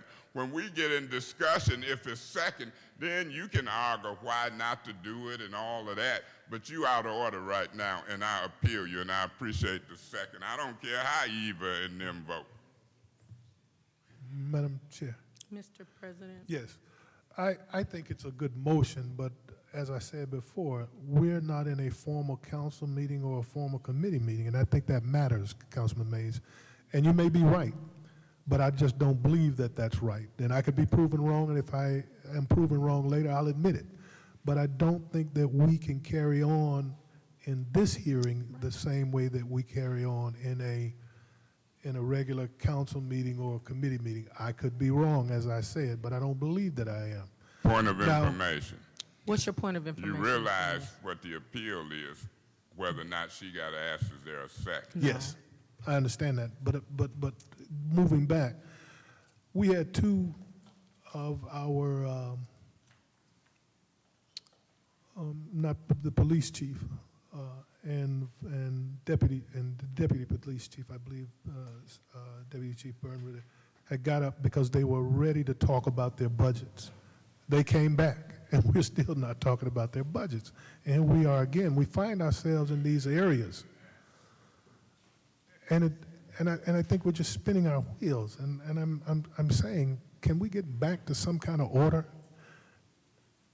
I don't think we can make that, as again, it's a good motion, it really is.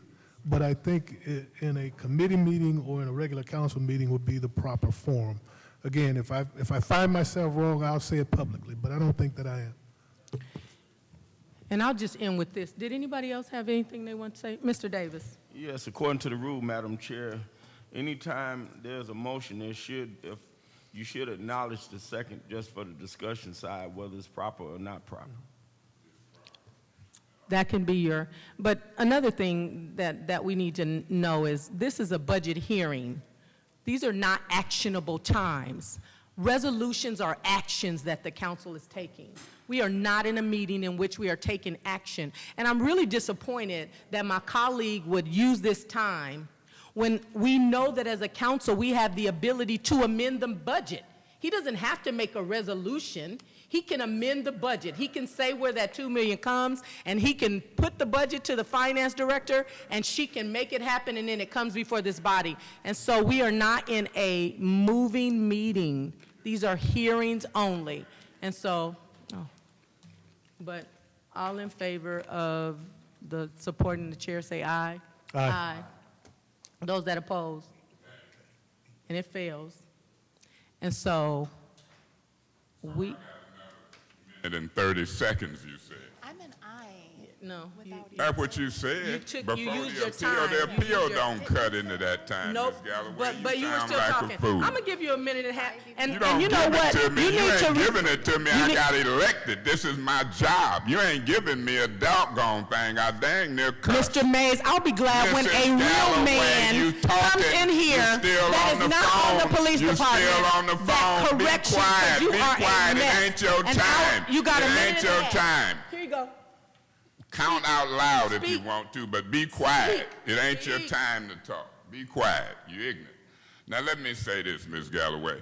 Ain't no way a chair know not to ask is there a second to a motion. Here we are governing body, and this crowd over here, I call them the Republicans, gonna say, you don't have to ask for a second to a motion. Now everybody across the United States who see this so-called chair ain't the chair. They think they done took that and we in court. I'll say I'll make a motion in a legal meeting. They gonna vote whether she got asked for a second. I ain't never seen nothing like it. You always ask, is there a second when a member makes a motion? But this is to show you how this city done deteriorated to the Democrats and the Republicans, I'm gonna call.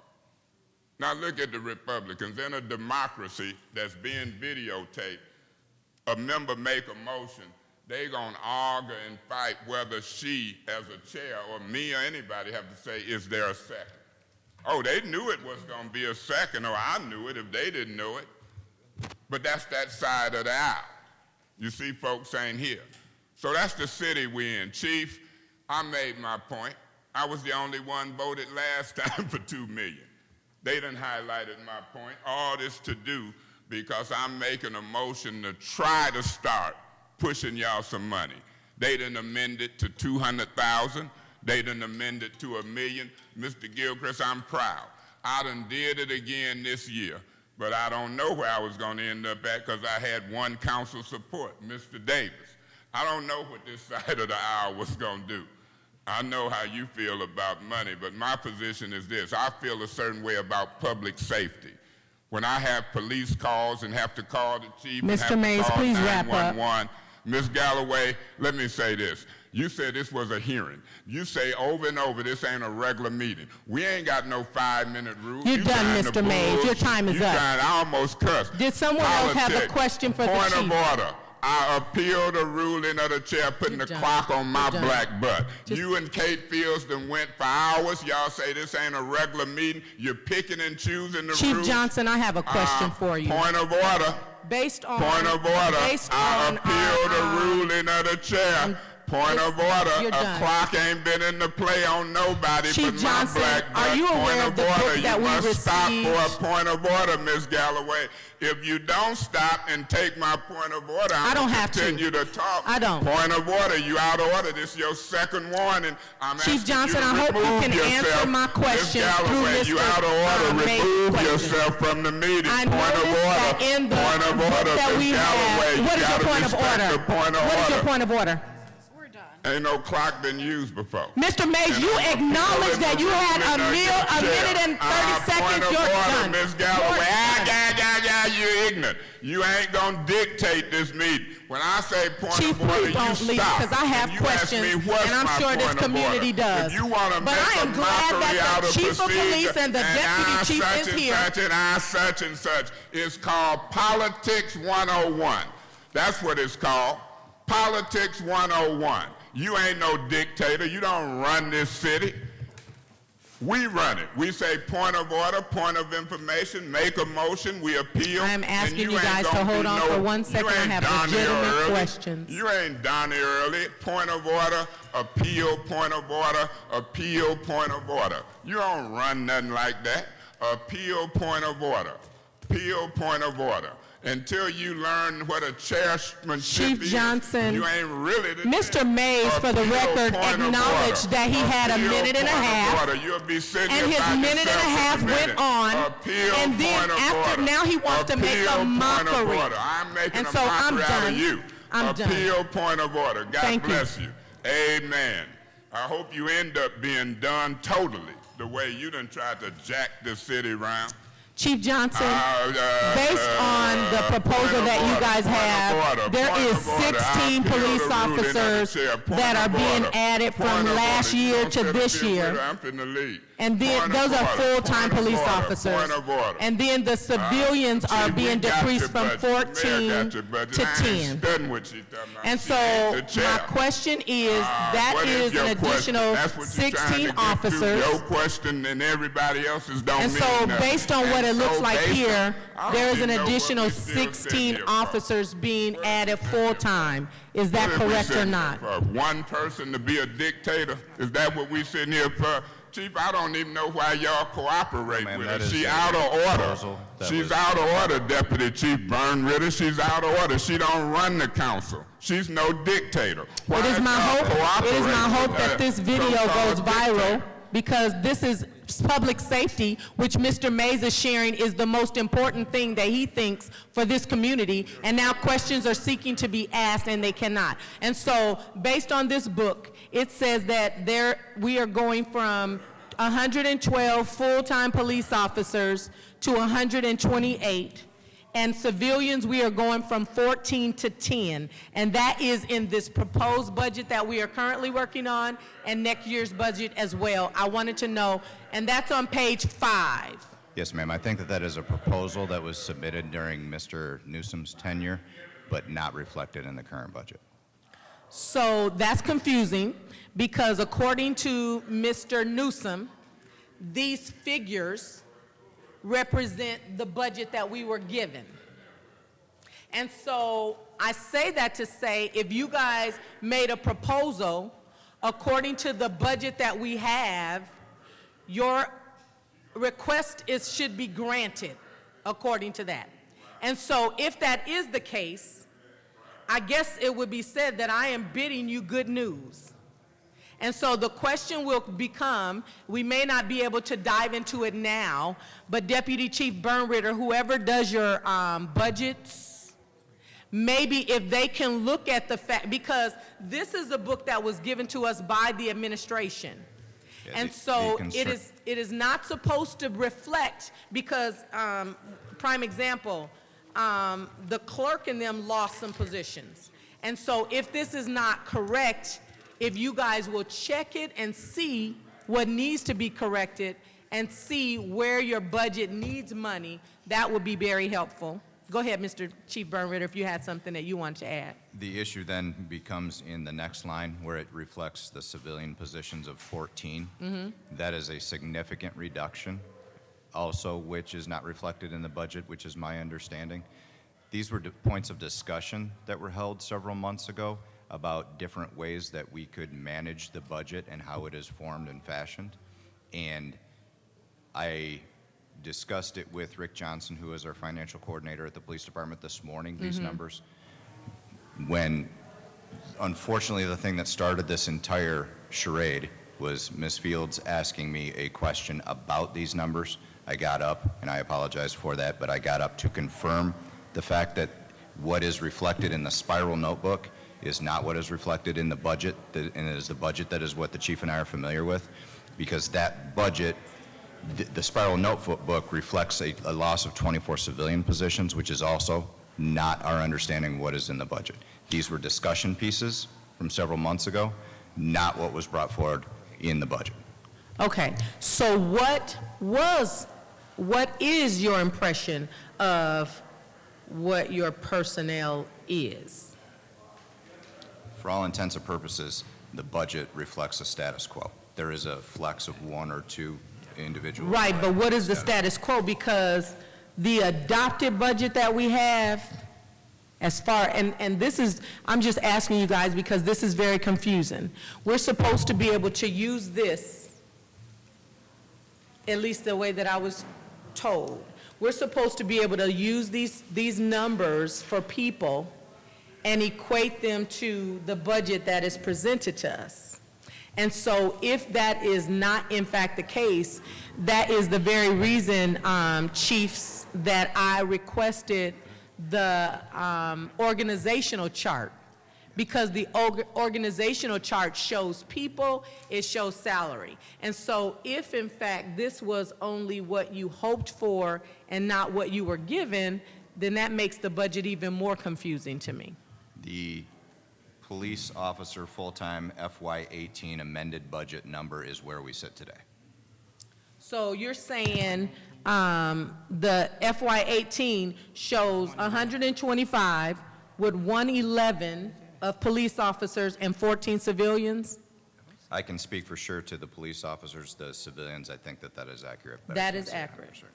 Okay, so the budget that we have, those numbers are wrong. You are sitting at 111 full-time and 14 civilians. We are sitting at budgeted for 111. That is not our current staff. But you're budgeted, and you can get there if you need to. Okay.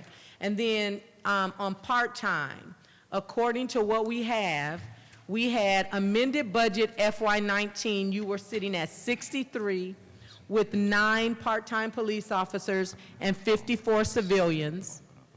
And proposed FY20, that number decreases to 49 with 19 part-time police officers, so an increase of 10 part-time police officers and a decrease of 24 civilians. Is that correct?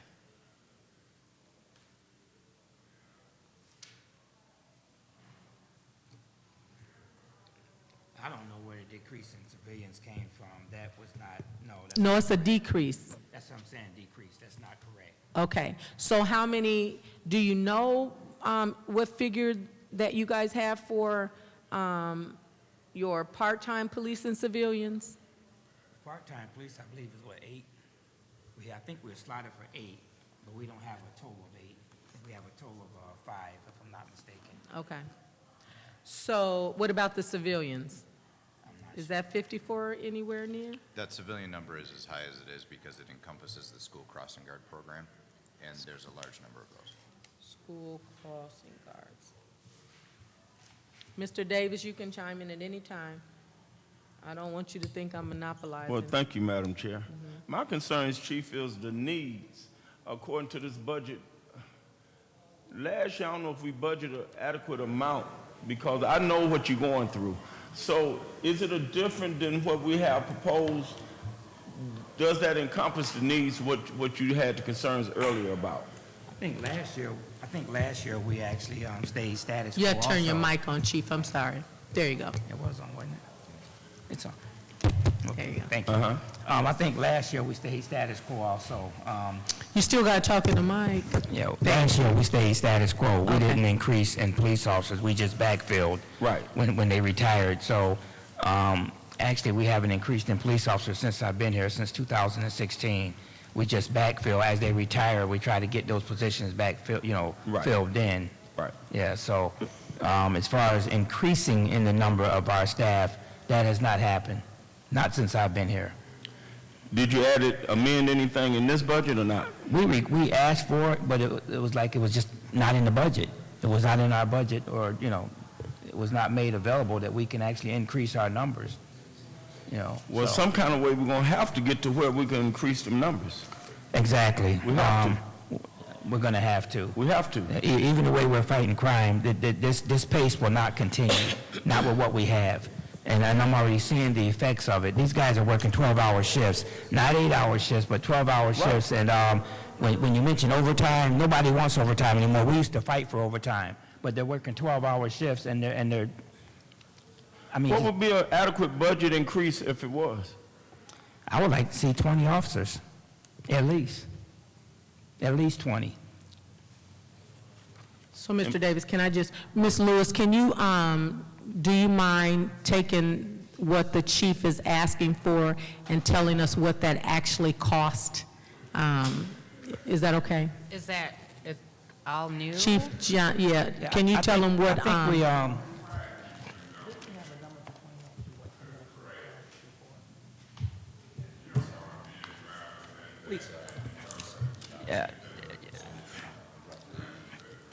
yeah, it's roughly about 2.1 million. We did the math before. It was roughly about 2.something million dollars, $2.1 million. so will you let her know what, because I know you guys are unioned, and so I'm sure that probably plays a piece in it. Is that not correct? Like what, right, Tamar, in order to get a true number of that, you need to know. Been eliminated, and you have to bring them back, then they wouldn't start with the starting. Okay. Yes, we would, that would have to be a union somewhat worked out also. So Chief Johnson, oh, go ahead, Mr. Davis, I'm sorry. So Deputy Chief Burnritter, you said that you guys were at the FY18 amended 111. You said that you budgeted for that, but you don't have that. How many do you actually have? About 98. 98. Somewhere So around you there. actually have money to add 13 police officers? Okay, I'm being corrected. We're at 95 now. See, we have retirements, and those people are studying retiring now. Those 30 officers I informed you guys about a few years back, those officers are retiring now on a daily basis. So now we're at 95. So is it safe to say that budgeted, without anybody touching anything, you have the ability to add 16 police officers right now, currently? Because according to you, you budgeted for 111, but you only have 95. That's a difference of 16. That's correct. So you have 16 unfilled. That's How correct. long have they not been filled? Like, I know we talk about retention, we talk about attrition, we talk about retirements. What does that Well, figure look like? We also have people in the academy right now. We just had an academy class that graduated. Okay. And I think we had one officer in that academy at Mott, and we have about 4 or 5 officers in Macomb County Academy. Or Okay. Oakland County. So we're filling those positions as we speak. So how long will it take you to fill up to the 111 that you actually have budgeted that we don't have to touch anything? I don't know if I can give you a time frame. That's because, I mean, when we do backgrounds on people, a lot of them don't make it because of what's in their background. I don't know if I can give you a time frame on that one. Then we have officers leaving to go to other departments after they've been here for a year. So, I mean, it's a revolving door. Well, the only reason why I asked that, Chief, is if we actually have, let's say 10, because you said you have one in Mott, and you have about 4 or 5 in Macomb. So that brings us to about 101 that we already have in the process per Yes, se. ma'am. So we don't even have filled 10. And so if, and I'm trying to rationalize, because I want you to have what you need. Yes, ma'am. Not for city council, but because I I know what you understand. do out on I the street. understand. But in an effort to talk about that, tell me how to sell adding $2.1 million for an additional 20 police officers when we haven't even been able to fill the 10 that we know is budgeted that nobody has to tell you yes or no to. Well, we're working on that with our HR department, and we're hoping that by fall, we'll have those positions filled.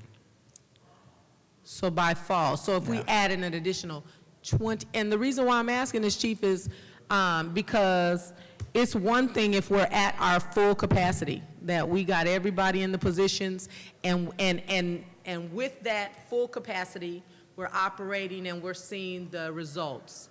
But when we haven't even filled the full capacity and we're asking for 20 more, that's a, and I mean, I'm sure Tamar, as much as we have in this dialogue, is looking saying, you know, I love the wish list as best as anybody else, but you still have to be able to not just find the money this year, because it's important to know that the last thing we want to do is train somebody and have them go to another department, because I know what you're continuing with, but the second piece of that is the last thing we want to do is fund new police officers that we can't sustain in the following years. And so that's the reason why I'm just trying to better understand that. And a lot of that, too, that's the reason why we're trying to pull from within the city when we do our hiring now. Individuals that that's committed to the city, you know, so we're changing our hiring practices also and who we're looking at and who we're not, you know, so it's a work in progress. Okay. Mr. Davis, did you have anything?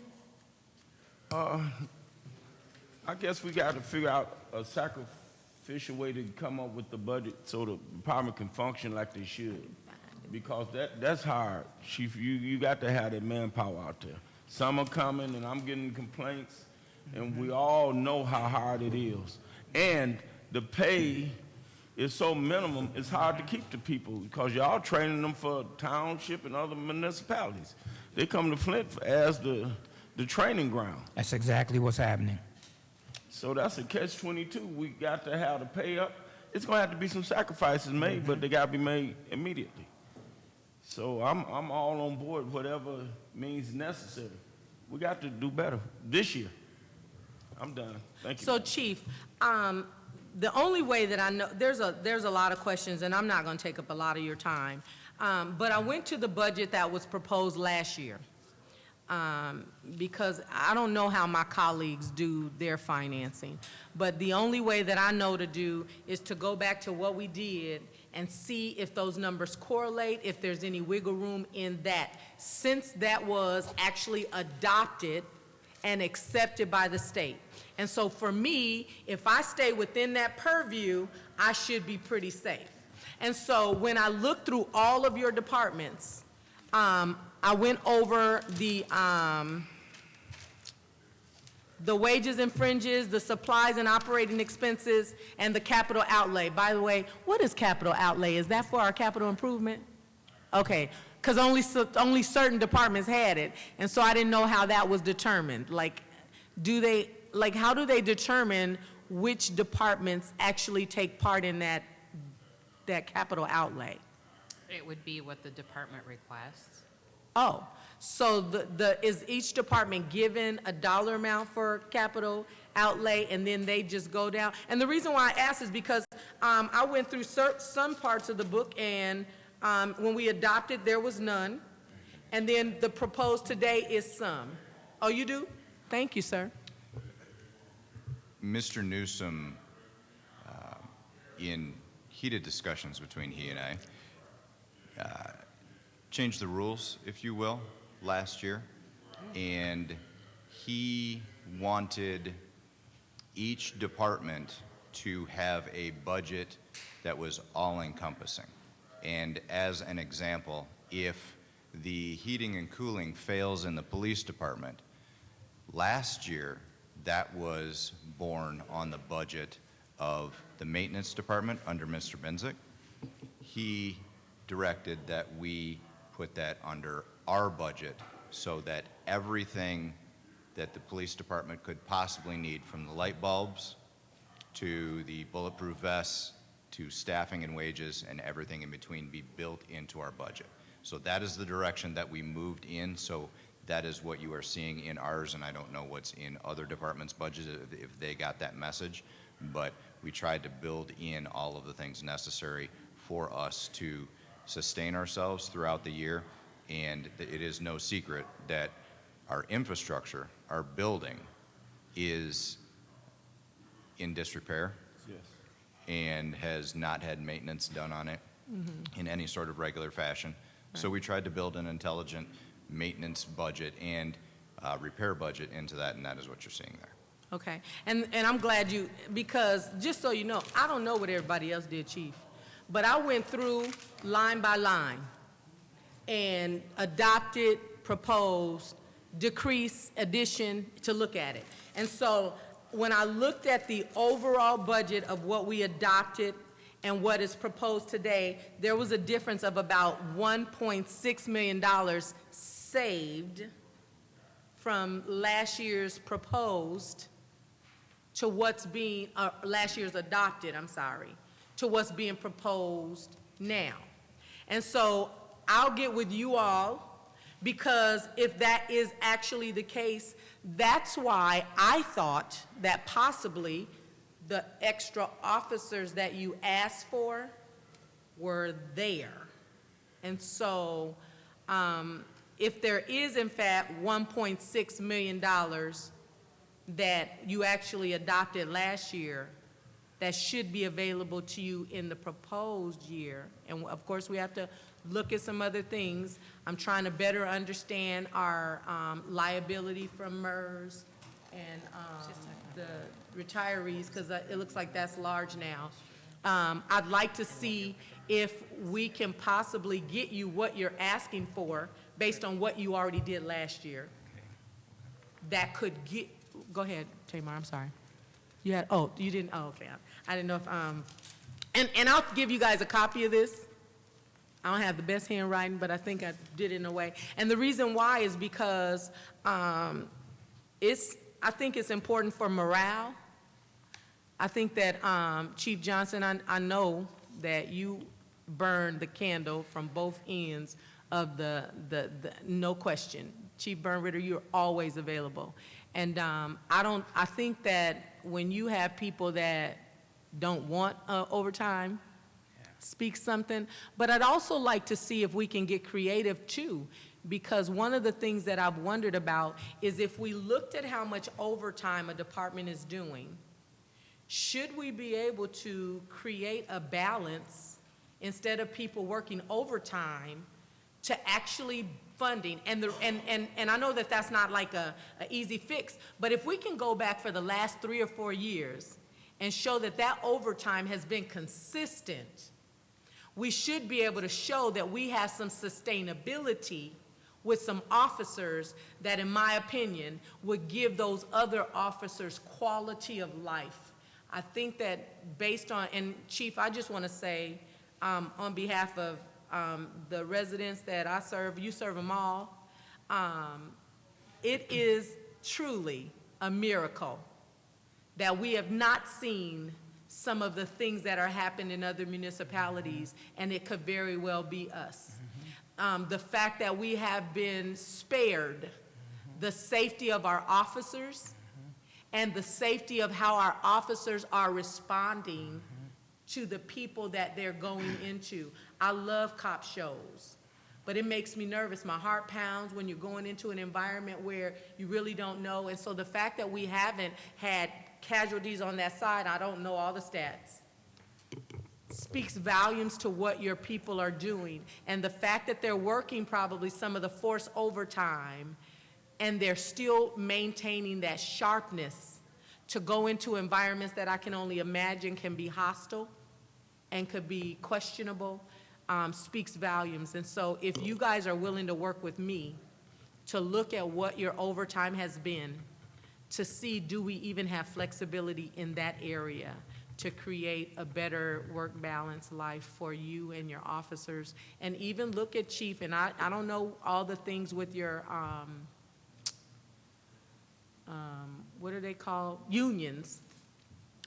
But we've been talking about it for a long time. The officers that are here are committed to this community, and hopefully we will be able to. So I said all that to say that when I looked at the budget adopted last year and what you guys proposed this year, there was a savings of $1.6 million, and I'd like to see if that savings is actually really there. And if it is, if we can do something to get you guys what you're asking for. So just so you know, I didn't come in here haphazardly. I didn't come in here to harass anybody. I came in here to really look at your budget, and my work will speak for itself, and I will get the copies to you guys so that you guys can see what I see, to see if what I see is right. Because if what you're saying in the book was a wish list, I don't really know if what I'm looking at is really the correct numbers. And so if you can help me with that, I'd love that. Mr. Davis, I don't know if you had anything. I just got something real quick. I'd like to commend the Flint Police Department for their community policing chief and Deputy Chief Burnritter, because some about them state police don't sit well, especially with the residents on the north side. It seems like it's more of harassment more than protecting serving. So I'm all in when it comes to having enough funds to get community policing, which would be city police, Flint police, because it's a different feel, because y'all policing a neighborhood y'all familiar with. It don't feel the same when you got people that you might know. I use the term Ray Ray and Pookie and them. Y'all know them. and you're more friendly to them if they ain't committing a harsh crime. And that's why it's just, we need policing of our own. And that's what we have with the city police. And people more comfortable when they see a Flint police come up to a scene. At least I am, and I can speak for me. So I'm all about trying my best to fulfill whatever we need to accommodate this community. And y'all doing an excellent job. Thank you. We appreciate that, and we appreciate you guys allowing us to sit before you and speak.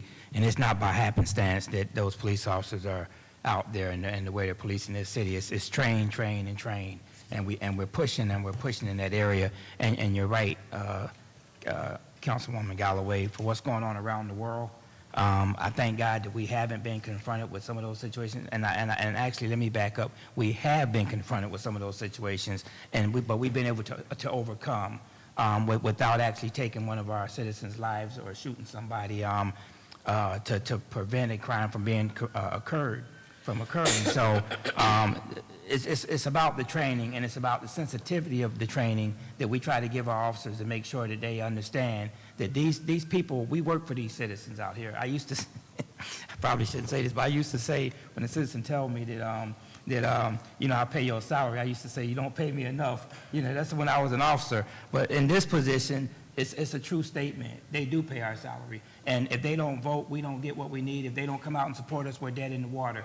So I've learned a long time ago how to respect the citizens in the city of Flint, because when we went to them, I don't know, a few years back, they came out and supported us tremendously. We bridged a gap that was there, and I want to keep that bridge there. So we continue to work with the citizens, and we continue to ask for their support and their prayers, and we've been getting just that from the citizens in this city. So that's why we're trying to give them the best service that we can, because we know without them, we would not be sitting here before you. So if you guys don't have anything else, Ms. Tamar said that she'll work with you to see, I don't know what union things are, but if you guys can look at that, we have to have the budget done on or before the first Monday in June.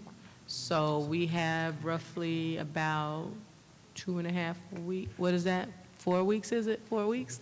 And so if we have any callbacks. Oh, Go ahead.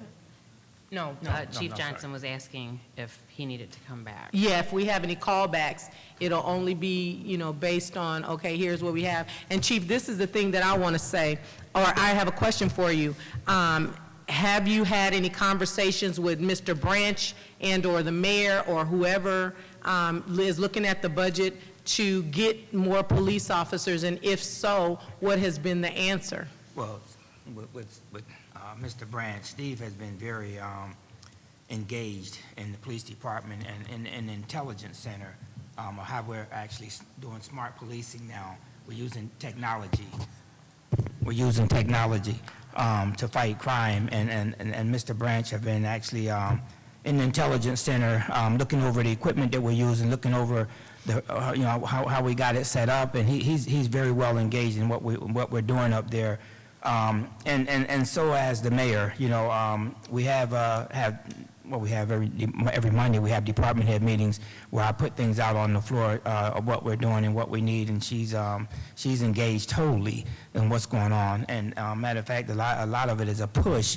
Well, are you guys doing this? Are you guys doing that? Well, can you do anything better in this area? And sometimes I just sit there and look because I thought we was doing the best we could, but she's a driver. She's a driver, and Steve, like I say, he's definitely engaged. He's definitely engaged. A lot of times he'll call and he'll come over on his own without even being, saying, hey, can you come over, take a look at this? I heard they're doing this in here today. I need to see what they're doing, So couldn't ask for a better person, actually. When I call him, I usually get what I need from Steve. Okay. So from the city administrator, so. And the reason why I ask is I've been going to a lot of the Michigan Municipal League training. And one of the trainings that I just came from a training this weekend, which was great. Tamar, that's why I gave you that. If it's something that you're already doing, fine. If it's not something, I just wanted to show you. When I got it, it was immediately, I knew where we were, budget to actuals, and it was very clear and precise. And to date, just so you know, to date, never had that. And so that's the only reason why I gave it to you. Because in the past, I don't see one that I can look at and say, wow, okay, boom, we're there. And so if that'll help for me, maybe my other colleagues. But I said that to say, one of the new budgeting trainings that they give is called priority-based training, priority-based budgeting. And one of the things that they share at the very beginning of the meeting is it's important to know that when you're doing cuts, you can't say to each department, you need to shave 10% off of your budget. And that way you're being fair to everyone. And he used the example of your household.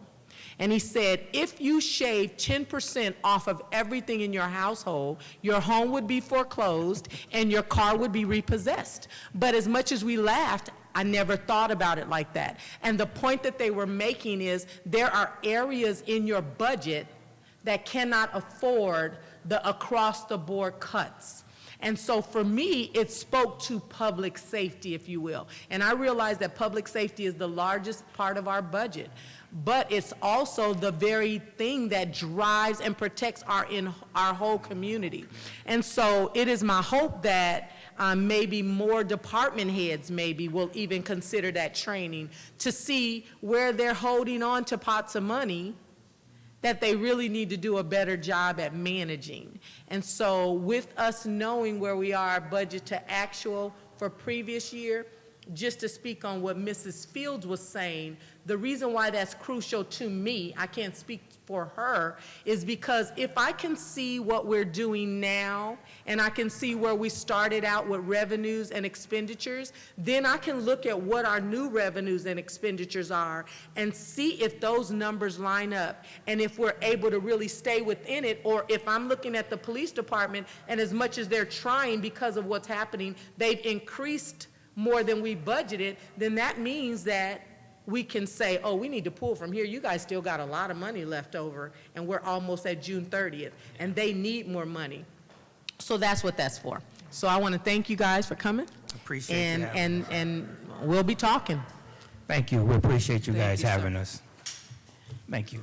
Thank you. Now we'll have the fire department. We're good. Maurice, look, we got a minute to spare. I get to keep this. Yes. Chief, give it to- Chief. Yeah. And so, I don't know if you want these, but I can give you a copy. I just wrote down. Oh, you don't? Okay.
Thank you. So we have the fire chief and our deputy chief. Thank you. And Tamar, so Chief, you can share whatever you'd like to. Mr. Davis, you feel free to do whatever you do. So well, can we start with this, Chief? Have you seen this book? Maybe we can start by checking to see if your numbers are correct. So according to the book, in this proposed 20 and 21, it shows that you're at 99 full-time firefighters. Is that correct? We just had several retirements, so currently we're at a total staff of 90. And I'm talking about this just happened in the last couple of weeks we had. But is that the figure that you guys were at, 99? Yes. So your figures are good? Okay, perfect. And then it doesn't, according to this, you don't have any part-time firefighters, is that right? That's correct. Okay, so I just want to make sure our budget information was correct, and you guys can start wherever you'd like to.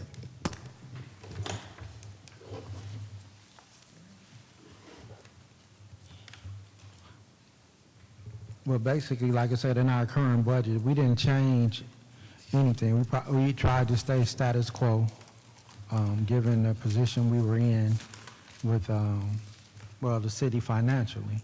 And so we stayed status quo, and as you're aware of, and thanks for council approval and CDBG, it was money that was allocated for additional fire truck that in fleet maintenance on 12th Street. And so with that being said, we were allowed to get the CDBG and currently in the process of purchasing. Well, the trucks have been purchased, but they're building them to the specs that they were changing up to meet what the specs said and equipping those trucks. And it was, to my understanding, we was looking at trying to possibly would be bringing the council, since the money was budgeted for apparatus, to move the money from fleet back into the fire department. Because prior to emergency managers coming in, when a truck was allotted for the fire department, that money was put into the fire department budget. But it was allotted for a pump or a squad or aerial, whatever it was. Emergency managers moved all the money for vehicles into fleet, which is 12th Street, and they managed it. And so my stand was, if we're getting equipment, if the money was allocated for us, it should be given back to us, like by us purchasing the truck, getting the truck, being allowed to get the truck through reprogramming dollars put back into our budget to help us maintain, because we had 33 firefighters that were under the SAFER grant. And because they didn't change the criteria of the SAFER grant, it was no money to retain those firefighters. And however, it was put in the budget for, that's how we had our 99. And so in discussions with Tamar finding those additional funds, like that was a way we was creating to keep the funds and maintain manpower, was having that money put back into fire, since it was allocated for a fire truck and things like that. But fires asking for additional office supplies, additional things, we didn't. We stayed status quo from the 2018 budget. So the 2018 had 97, now you're at 99. So can you just clarify for me, you said 35 from the SAFER grant that we're in jeopardy, did you say? Yes, 33. 33. And How long is that SAFER grant for? The SAFER grant ended January 17, 2019. However, we did have, because of members that left the department, we had some residual funds that they're allowing us at this current time to use. And so it ended on January 17th. We're now just using the residual funds so that the entire grant will be used. And so we're looking at, by I think maybe June, July, all the funds will be expended. So that means that the budget that we're working on, Carrie, is not sustainable for the 99 that you have, or that's not including those 33?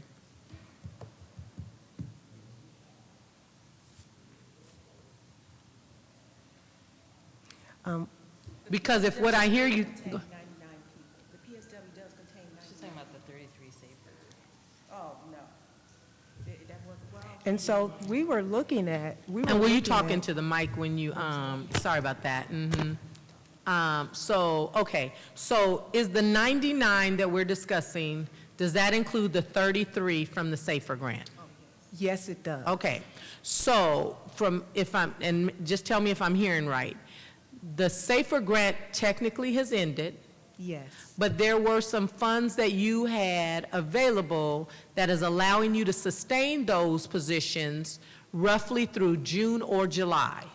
yes, they're not funds they're funds that are residual from the SAFER, not the fire department. Right, so, Yes. so it's sustaining itself even though it technically has ended? Yes. Okay, so once it stops sustaining itself, which technically we need to be looking at the end of this budget year. Yes, So the budget year that we're in right now has 99, and if we don't find money for those, we're going to go down to 66? correct. Correct, We'll okay. go down to 60, 61. 60, well, because those 9 are not filled, is that why that is? 90, Well, we're looking at what we have right now. Okay. With the org chart that we gave. okay, And- okay, Because we had some people leave and retire and all that. So our Okay. administrative technician redid the org chart right before this meeting. And we have 90 people employed right now on the fire department. okay. And so, in order to keep every station running, we need 17 people per shift. That's 51 plus our administrative, our BCs, that's 10. So we need 61 plus the additional, what did you say, 9 to 15 that for overtime and all that, so we wouldn't brown out a station. So a total of about 70. Yeah, that would be correct, because in the fire department, because we do work a 50.4-hour work week, as you're aware, we work 24 hours on, they work 24 hours on, 48 off. So they have a built-in, what they call, it's a Kelly day, because they work so many hours. You can only work so many hours by law, and so they get a day off. Every 10th day, a firefighter is assigned to Kelly day. And so without having additional bodies, we already have those days are factored in where one person is going to be on the Kelly day every day. So if we go at 17 people, that's dropping us down to 3 people on the fire truck. And exactly. So, Keep everybody. so like I say, a minimum, that's why I've always argued, even last year, before, when I looked at SAFER grant running out, I said if any way possible, we need to try to keep additional 18 people to get us through the fiscal year. That way we can keep all the stations open. And what we would do was go down to 3-man pumps versus 4. With the SAFER grant, when we applied for the SAFER grant, it helped us get 4 people on the fire truck so we could have 2 in and 2 out. And so, like I said, realistically, we need a minimum of like 70 people to operate where we wouldn't have to brown out stations and do such things. And again, that's what I said, we have money to sustain, and that's why it was going to be my wishes, and I was going to present to council that whatever fleet management they have allocated, I'm not sure exactly what it is, anywhere between $350,000 and $500,000 that he allegedly put in his budget for a new fire truck this year. And seeing that we were able to get these fire trucks through CDBG, I was going to ask if that money was put back into our budget to maintain our staffing to keep these firefighters. And it was in hopes that with the Democratic Party gaining control of the House, that possibly they will put the retention piece back in the SAFER grant, because that's where we would have to apply for the SAFER grant. Right now, currently, the retention piece is only for volunteer to fire departments. In the past, when we had the SAFER grant, once it expired, there was a retention piece, and we were able to apply under the retention piece. But the same thing happened in Saginaw a couple of years ago, so it was taken out. So like I said, we're in all hopes, and so like I said, my worst case scenario, I was hoping we keep of course I want to maintain all these firefighters, we train them, they're good, but the worst case scenario, I wanted to hopefully try to keep them through February when the SAFER grant opens, and if that piece was in there and put back in, that we can apply and hopefully keep everyone But again, like I said, that was a worst-case scenario. But where we are at with the funding, and that was the thing that wasn't shared, and with the change of Chief of Finance, that question was proposed with Mr. Newsom, but I never got a definite number of what we were going to be allocated for. However, we will be able to maintain a few of the firefighters because we have retirements of people. So those people can be moved from the Safer Grant into our budget. But again, we would still need an additional, say, 10 firefighters at least to maintain that 70 number. With the one, moving some into our budget and then being able to get an additional 10 would keep us where we can actually function, have all the stations open, and not be into a place where we're browning out stations. Mr. Davis, did you have anything? I don't want to take up, I have some questions, but I do not want to monopolize right the now. time. I'm fine. Thank you. Okay, so, Chief, give me 1 second, you guys. The reason I'm not paying attention to you, but in an effort, like I shared with the two police chiefs, in an effort to understand the budget to the best of my ability, I went to the last one that was proposed and adopted, and the one that is proposed this time. And so in looking at that budget, I just want to tell you guys what I have. This budget is less than what was adopted. And so I guess I'm a little bit, I'm trying to understand if I'm confused or not. And unfortunately, Tamar is tasked with the responsibility of trying to understand her predecessor's mindset when putting together the budget. And the reason why I say that is because what we learned from the police department is the numbers, the figures that we have over here was not actually what they have. And so with you all, the figures are correct. And so my question then becomes, if these numbers are correct, were those figures accommodated in your budget? Does my question make sense, Tamar? That's what I'm trying to understand. If we were given full-time authorized positions by department, when I read that, authorized to me means, yes, this is what this budget is going to accommodate. And so if that is the case, then I should be able to go to the fire department's budget and see enough wages and fringes and supplies and ops to accommodate what that budget is. And so are you able to give me a total figure for your wages and fringes for the positions at the well, you're at 90, so they at have, go ahead. not unlike the Community and Economic Development Department, some of the positions are funded by grant funds. Right. So they also, outside of the 101 fund, they have some funding from the 205, which is millage, and the 296, which is the SAFER grant. Okay, so let's just, can we go to that 205 and see how much they get from there? So I don't believe you have the 205. Oh. And the 205, and you said 296? Right, you definitely don't have 296.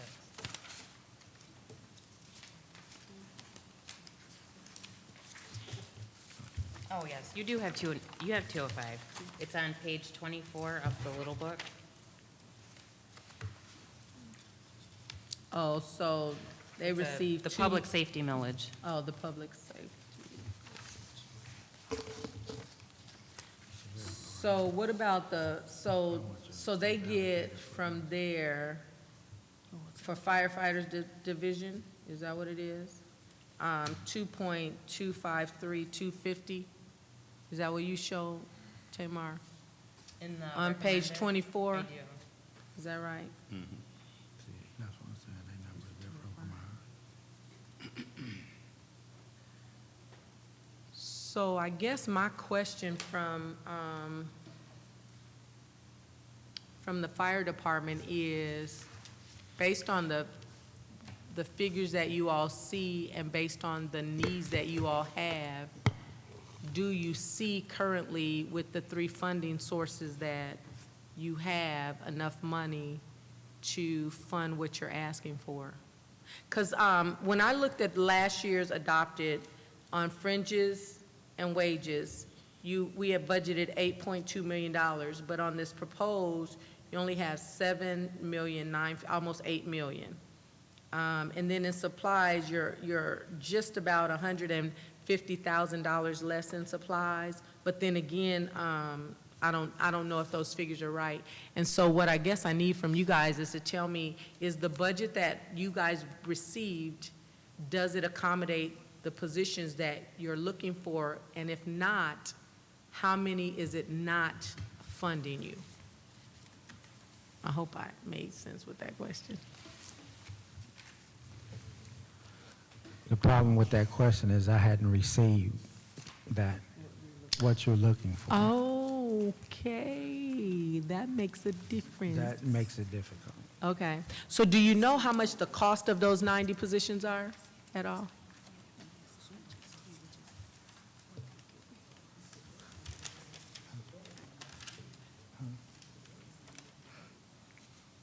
No, but when we told him we didn't have enough to cover the safety, he never gave me a definite number, if we would be able to get anybody, is what I'm saying. You gotta figure the mic, sir.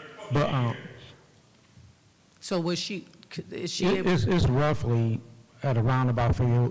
When we did SAFER and we applied for firefighters, it roughly runs about $90,000 a firefighter to cover their salaries and benefits. So so right now you're down 8 of them, right? Yes. Right now, with Yes. what you have now. Yes. Is very sustainable, but worst case scenario, what was that figure again? Worst case scenario, if I had 70, is that what we have?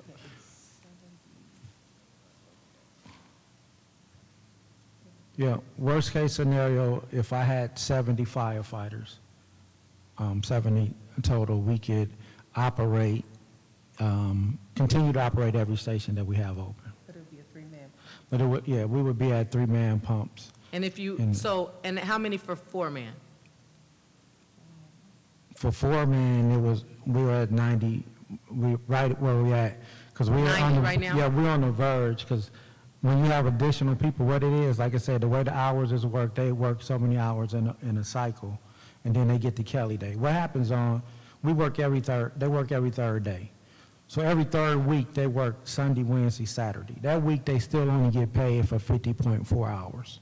And so they have a Kelly Day. They call it a Kelly Day. So every 10th day, which is assigned by me to each firefighter, and it's evened out so it doesn't cause overtime in that situation. So even when you have the people, so like if I got 90 people, we have 3 shifts. If just say a roundabout figure, if I have 30 people on the shift, that means every day at least, I try to balance it out, at least 3 people will be off on Kelly Day.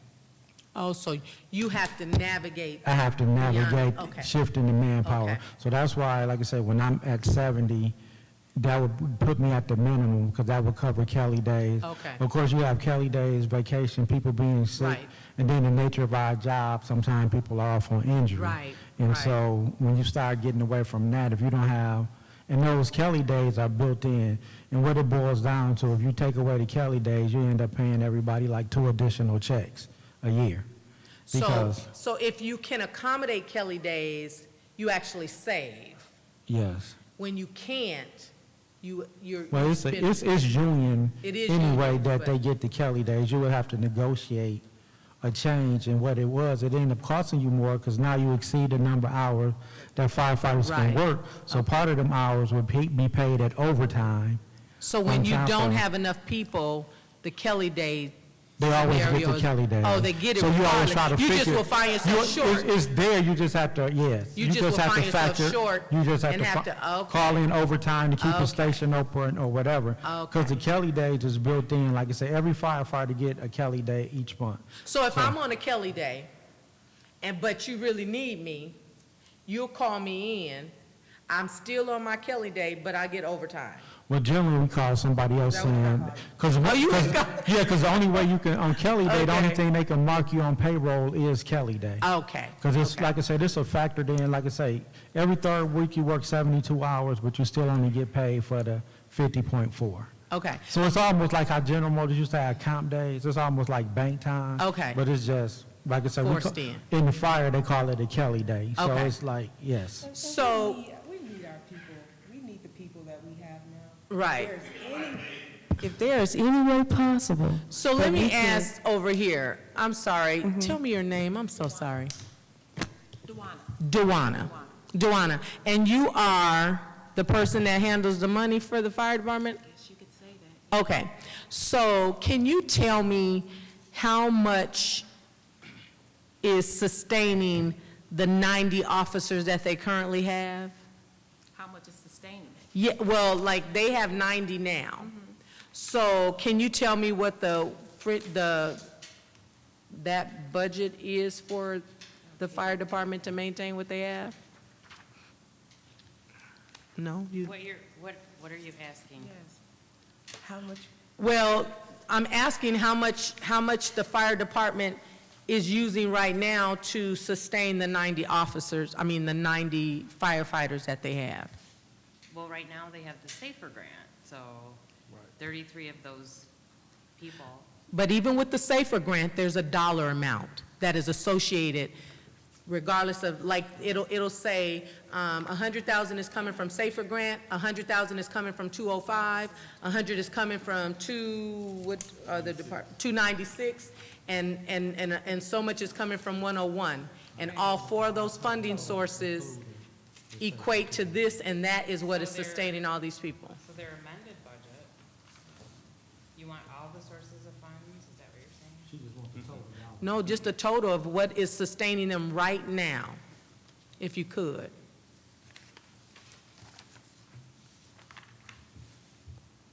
Well, I would have to add the 3 funds. Well, you can give them to me individually, since you got to add, I got my little calculator too. And if you could tell me which fund I'm taking it from, that'd be great.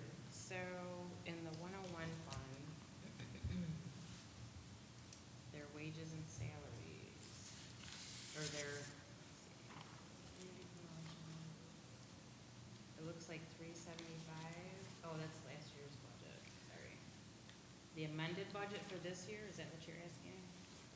Yeah, whatever's sustaining them, I guess, right now.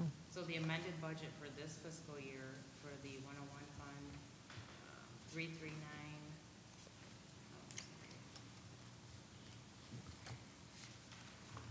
Do we have different divisions?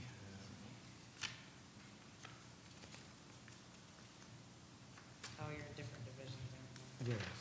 We have fire administration. So they have separate divisions as well, so.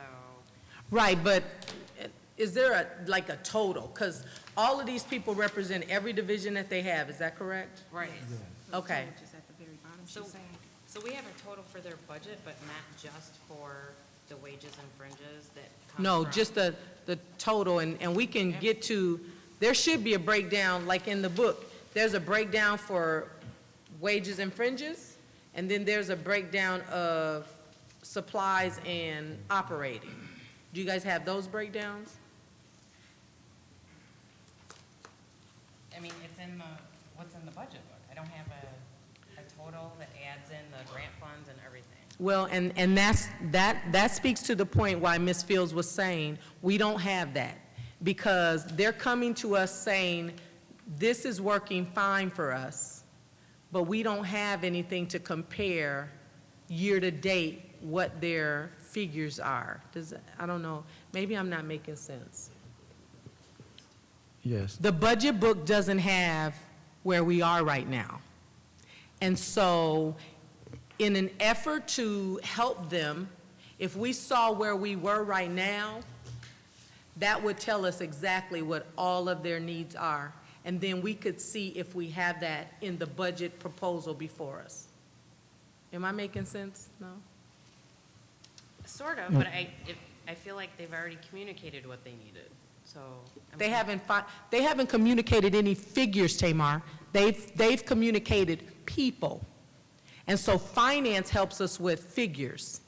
And so we don't have any figures. And so that's why I was asking you, based on what the book says that they are proposing in the 99 officers, is this budget accommodating It's about that? $12 million total for all, if you take all the funds together, it's about $12 million total to operate where we're at. So, because I don't know, well then, okay, then I can tell you this. I know how much is coming from 101. So, do you guys have the ability to give me the funding sources for the proposals, right, for this year?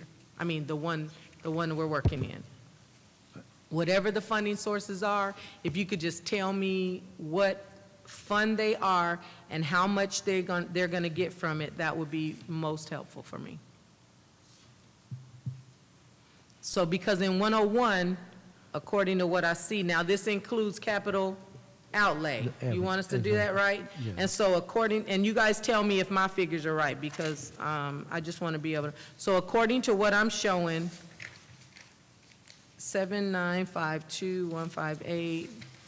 7952158.43 plus 888314.59 plus $100,000 equals, so according to the general fund, it looks like in this proposed budget, the general fund is given $8,940,473.02. Those are the things that I see in the general fund. Do you guys have that figure? Yeah, that's what she has for her That's what she recommended has, fund. perfect. Okay, so now, can we talk about what the other funding sources are?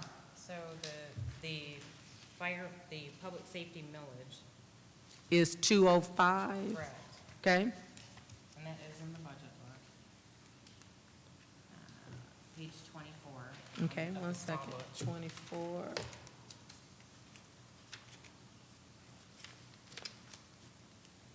So, page 23, 24. So according to this, the 2,253,000? Correct. Okay.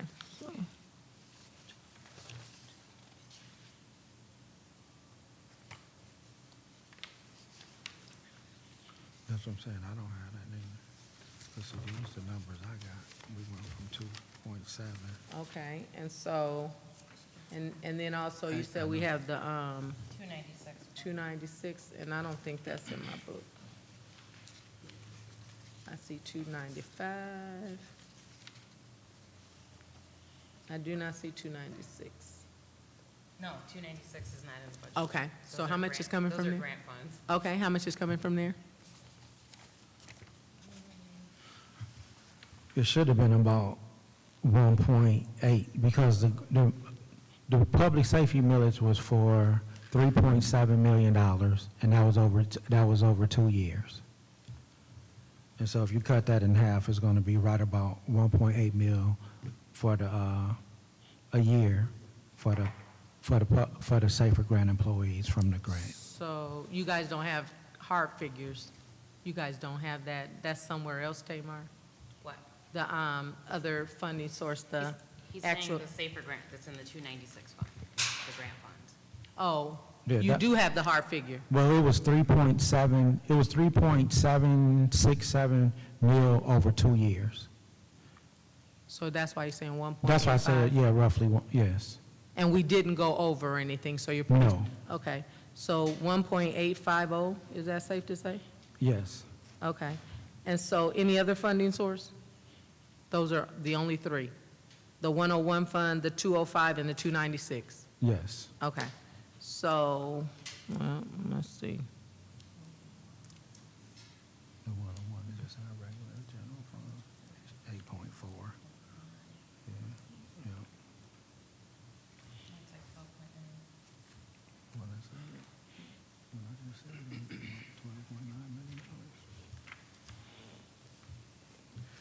So that comes up to 13,043,000.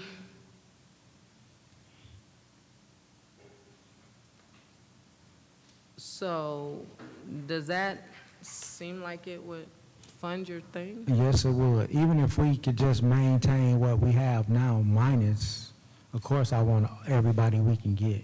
But if we can just maintain the 90 that we currently have. And that's what we are figuring out right now, right? Yeah, we can work, yes. Okay, We can work. so let me ask you this. Can you guys verify that what we are talking about that's in here already? Because everything that we're talking about is not moving money. This is money that's already there. As long as that's the case, that appears to be the budget that is being proposed, and we wouldn't have to do anything. And so I need you guys to check that. But that's what we're because- saying with the SAFER grant. Once that money is exhausted, it's going to end. We won't Oh, so have you, that. oh, We my won't have bad. that money. So the the The 205, right? That was the 205. Yes. So the 2.253. No, the 1.8. The 1.8, we won't have that in. I think okay. The 1.85 of what you added, that was from the 296 fund. That was the SAFER grant. We don't have the SAFER grant The funds safer, anymore. you know what, I'm sorry, I didn't put what that was, safer grant. Okay, that's why I was. Yeah, we won't have those funds. So you need $2 million. Yes. So how many people does that take y'all to if you guys don't have that 1.85? The 33. Huh? The 33. Oh, does that take, But we can well, only have- they said 70 was the. We can only have 30 SAFER employees, so that would take us down to Well, the 60. but- safer grant, you said funded 33 positions. Correct. Right? Correct. So if those 33 are taken away from your 90, that's going to leave you at 67 or 57. Yeah, 57. So that's not 70 No, like we're talking up here, right. right? And so in order to get to the. And we do have, like I said, we do have some vacant positions. Because I'm talking about in the last month, I had 5 people, was it 5 total? I have 5 people retire or leave, so. But is that It's not- subtracting from the It's 90? not- no, That 90 is, It's not, the 90 is what we currently have. Yeah, it's That's not with the reflected in 5 this that have budget. left. yes. Okay. They're budgeted for 99. if they're budgeted for 99, then they have money, right? No, because some of the positions were SAFER positions. Some of them 99? Some of the, Well, yeah, the 33.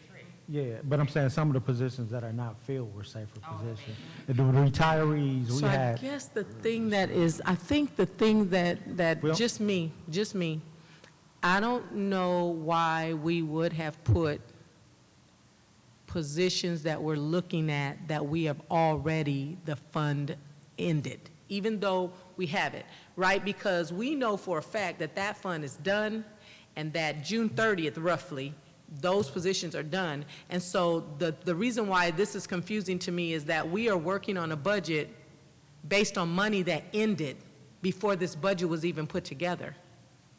Now, of course, none of us were a part, well, I wasn't a part of that, and everybody that can answer those questions is not a part of that. And so we have to work forward on what's realistically able to be done. So have you guys had the conversation now with the finance department? Did you guys get any weigh-in on this right here? they asked where we were at. We explained to Huey that the SAFER grant would not be renewed because we didn't meet the criteria. I explained to him what I would need to continue to operate the fire department, and that was the last conversation that was had. And I was never- So you I- guys didn't have the ability to say, okay, here is what we have.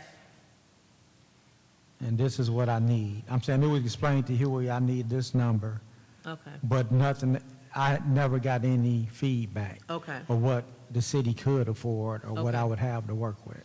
And I'm hearing that the fire chief is requesting that money that was budgeted for a fire truck in the fleet fund be used for salaries, but I'm not sure if that, have you had that conversation with Mike or no? Well, that was a conversation that we had with administration, so they So would that have would be that something conversation. I would have to look at. Okay. Um, So it would, I think a great question would become, what was the fleet money going to be used for? It was going to be used to purchase a fire truck. That's what I was explaining earlier. In the past, Okay. before emergency manager, they would give me $500,000 for a truck. And when the emergency managers came in, they put all the vehicle money and just put it in fleet. So the money was put in the budget, in fleet for a vehicle, just like last year you all approved $1 million for our platform. This year there was money put in to get a pumper, a fire truck. And so that money, because of the CDBG allowed us to purchase a fire truck, well, actually 2 fire trucks, it was my request that since that money was allocated for a fire truck, which means it was allocated for the fire department, I felt that that money should be moved back into my budget. So we just have to maintain make sure that salaries. they didn't reallocate it for some other fleet need. Exactly, because it was allocated for a fire truck. Because it's general fund dollars anyway. And that was my feelings. If it Okay. was allocated for a fire truck, why shouldn't it stay in the fire department? Okay. That's all that was my question. If it's allocated And for how my much was that? department, it was anywhere between $350,000 and $500,000. I'm not really sure. So it wasn't 'Cause- enough to keep all of them, but it was enough to keep maybe where you want to Where be, we could to feel sustain- comfortable in exactly, where we can sustainability. run- Okay. yes. Okay, okay. Yes. So you got that with me, Mr. So Davis? the fleet department is budgeted in the 661 fund. The 660, oh, it's not general funds money? The fleet fund is a internal service fund, so it charges out to the other departments that have vehicles. So how much money, well, not how much, does the fleet department get general fund dollars? Indirectly, yes. I think indirectly, and I don't know if indirectly are, So that's why I said I would have to have the discussion with Yeah. the fleet department, right. because it's not a direct, here's 500,000 of 101 money in the fleet fund. So I would have to talk to Mike Rule. So we would need to see how much of fleet, But It's funded from this is what I'm general saying. He allocated dollars amount for a fire truck. It's specific, just like when we came to y'all last year. Right. There was $1 million allocated for, no, I guess my only question is, and you guys have to forgive me, I don't understand, I understand what the term indirect is, but for me, I think the simplicity would be either there's money that comes from the general fund to fleet that we can move and change, as opposed to a restricted fund that we know we cannot change, right? And so whether it's, and for me, Mr. Davis, I just want you to understand my ideology, whether it's indirect or not, the only question I want to know is there money that's going into fleet from the 101 fund? Because only the 101 fund No, it's can we reallocate into public safety. Does that make sense? Okay. So that's the reason why I'm asking. Okay. Right, but is he charging it to you? And so I'm not going to hold you guys. I know y'all got very important things, unless, Mr. Davis, you had something else. I hope that we've had enough dialogue to see what your needs are based on what you're saying. Minimum, we can, but man, this will really help us. And now that you've identified some funding sources, if you'll just follow up with the finance department to see if those resources that you actually identified are usable. And then we can do a call back a little and that's what I 30 was minute saying. or something. Prior to emergency manager, when they put money in the budget, it was put into fire department, but it was specified this is for a fire truck. Right. And like I said, when emergency managers came in, they just like the police, if they had 10 cars, it was put into their budget. Emergency managers just moved all of it to To 12th try and, Street. they thought they were simplifying it, but, okay. And so, in the past, I would have been saying, it wouldn't even been a problem because the money would have been in my budget. And you just I could have just reallocated it. Yes, I know. And so Yeah. that's what I'm saying. So Yeah. if you're saying the money was put there for a fire truck. Yeah, but I we don't think found it should- other funding. I don't think it should change. got If it was for a fire truck and I found a way Yes. to get a fire truck, that money should give Like it. the SAFER grant. Because it's almost like, why would I work so hard and then I don't, me and Deputy Chief Edwards go out and secure grants and things like that for the fire, but we don't get a benefit. I know it's the city as a whole. Right. But we working that hard Right. and then we see no benefit. Okay. And so like if we can find a way to buy a truck. Okay. But then we can't take that money to keep manpower, it Got defeats you. the purpose. Yeah, yeah, I got you. I think that the finance department, I think you guys, we all on the same page and we'll figure it out. Is there any other things you guys want to, so Yes, Madam Chair. personnel is the only thing, right? Go ahead, Mr. Thank you, Madam Chair.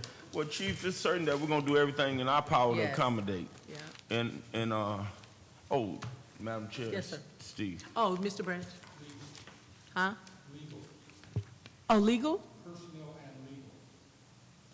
What's personnel and legal? Today? No, she was saying for us.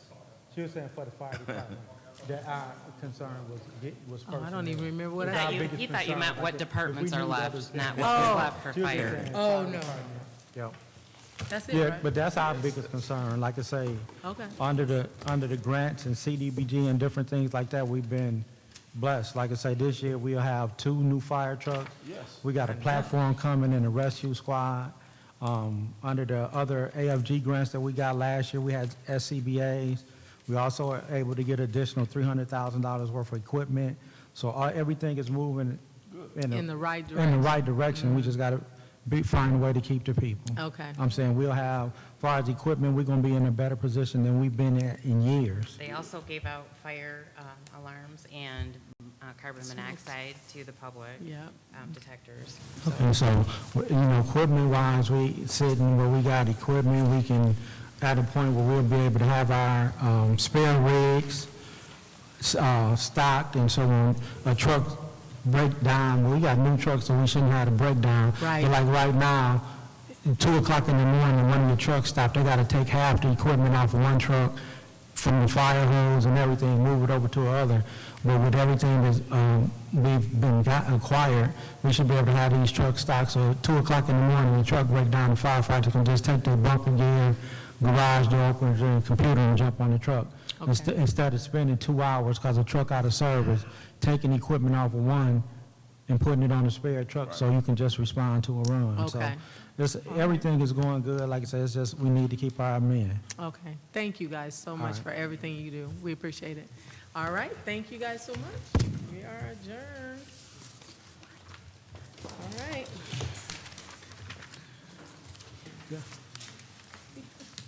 Carrie, can I ask you a quick question?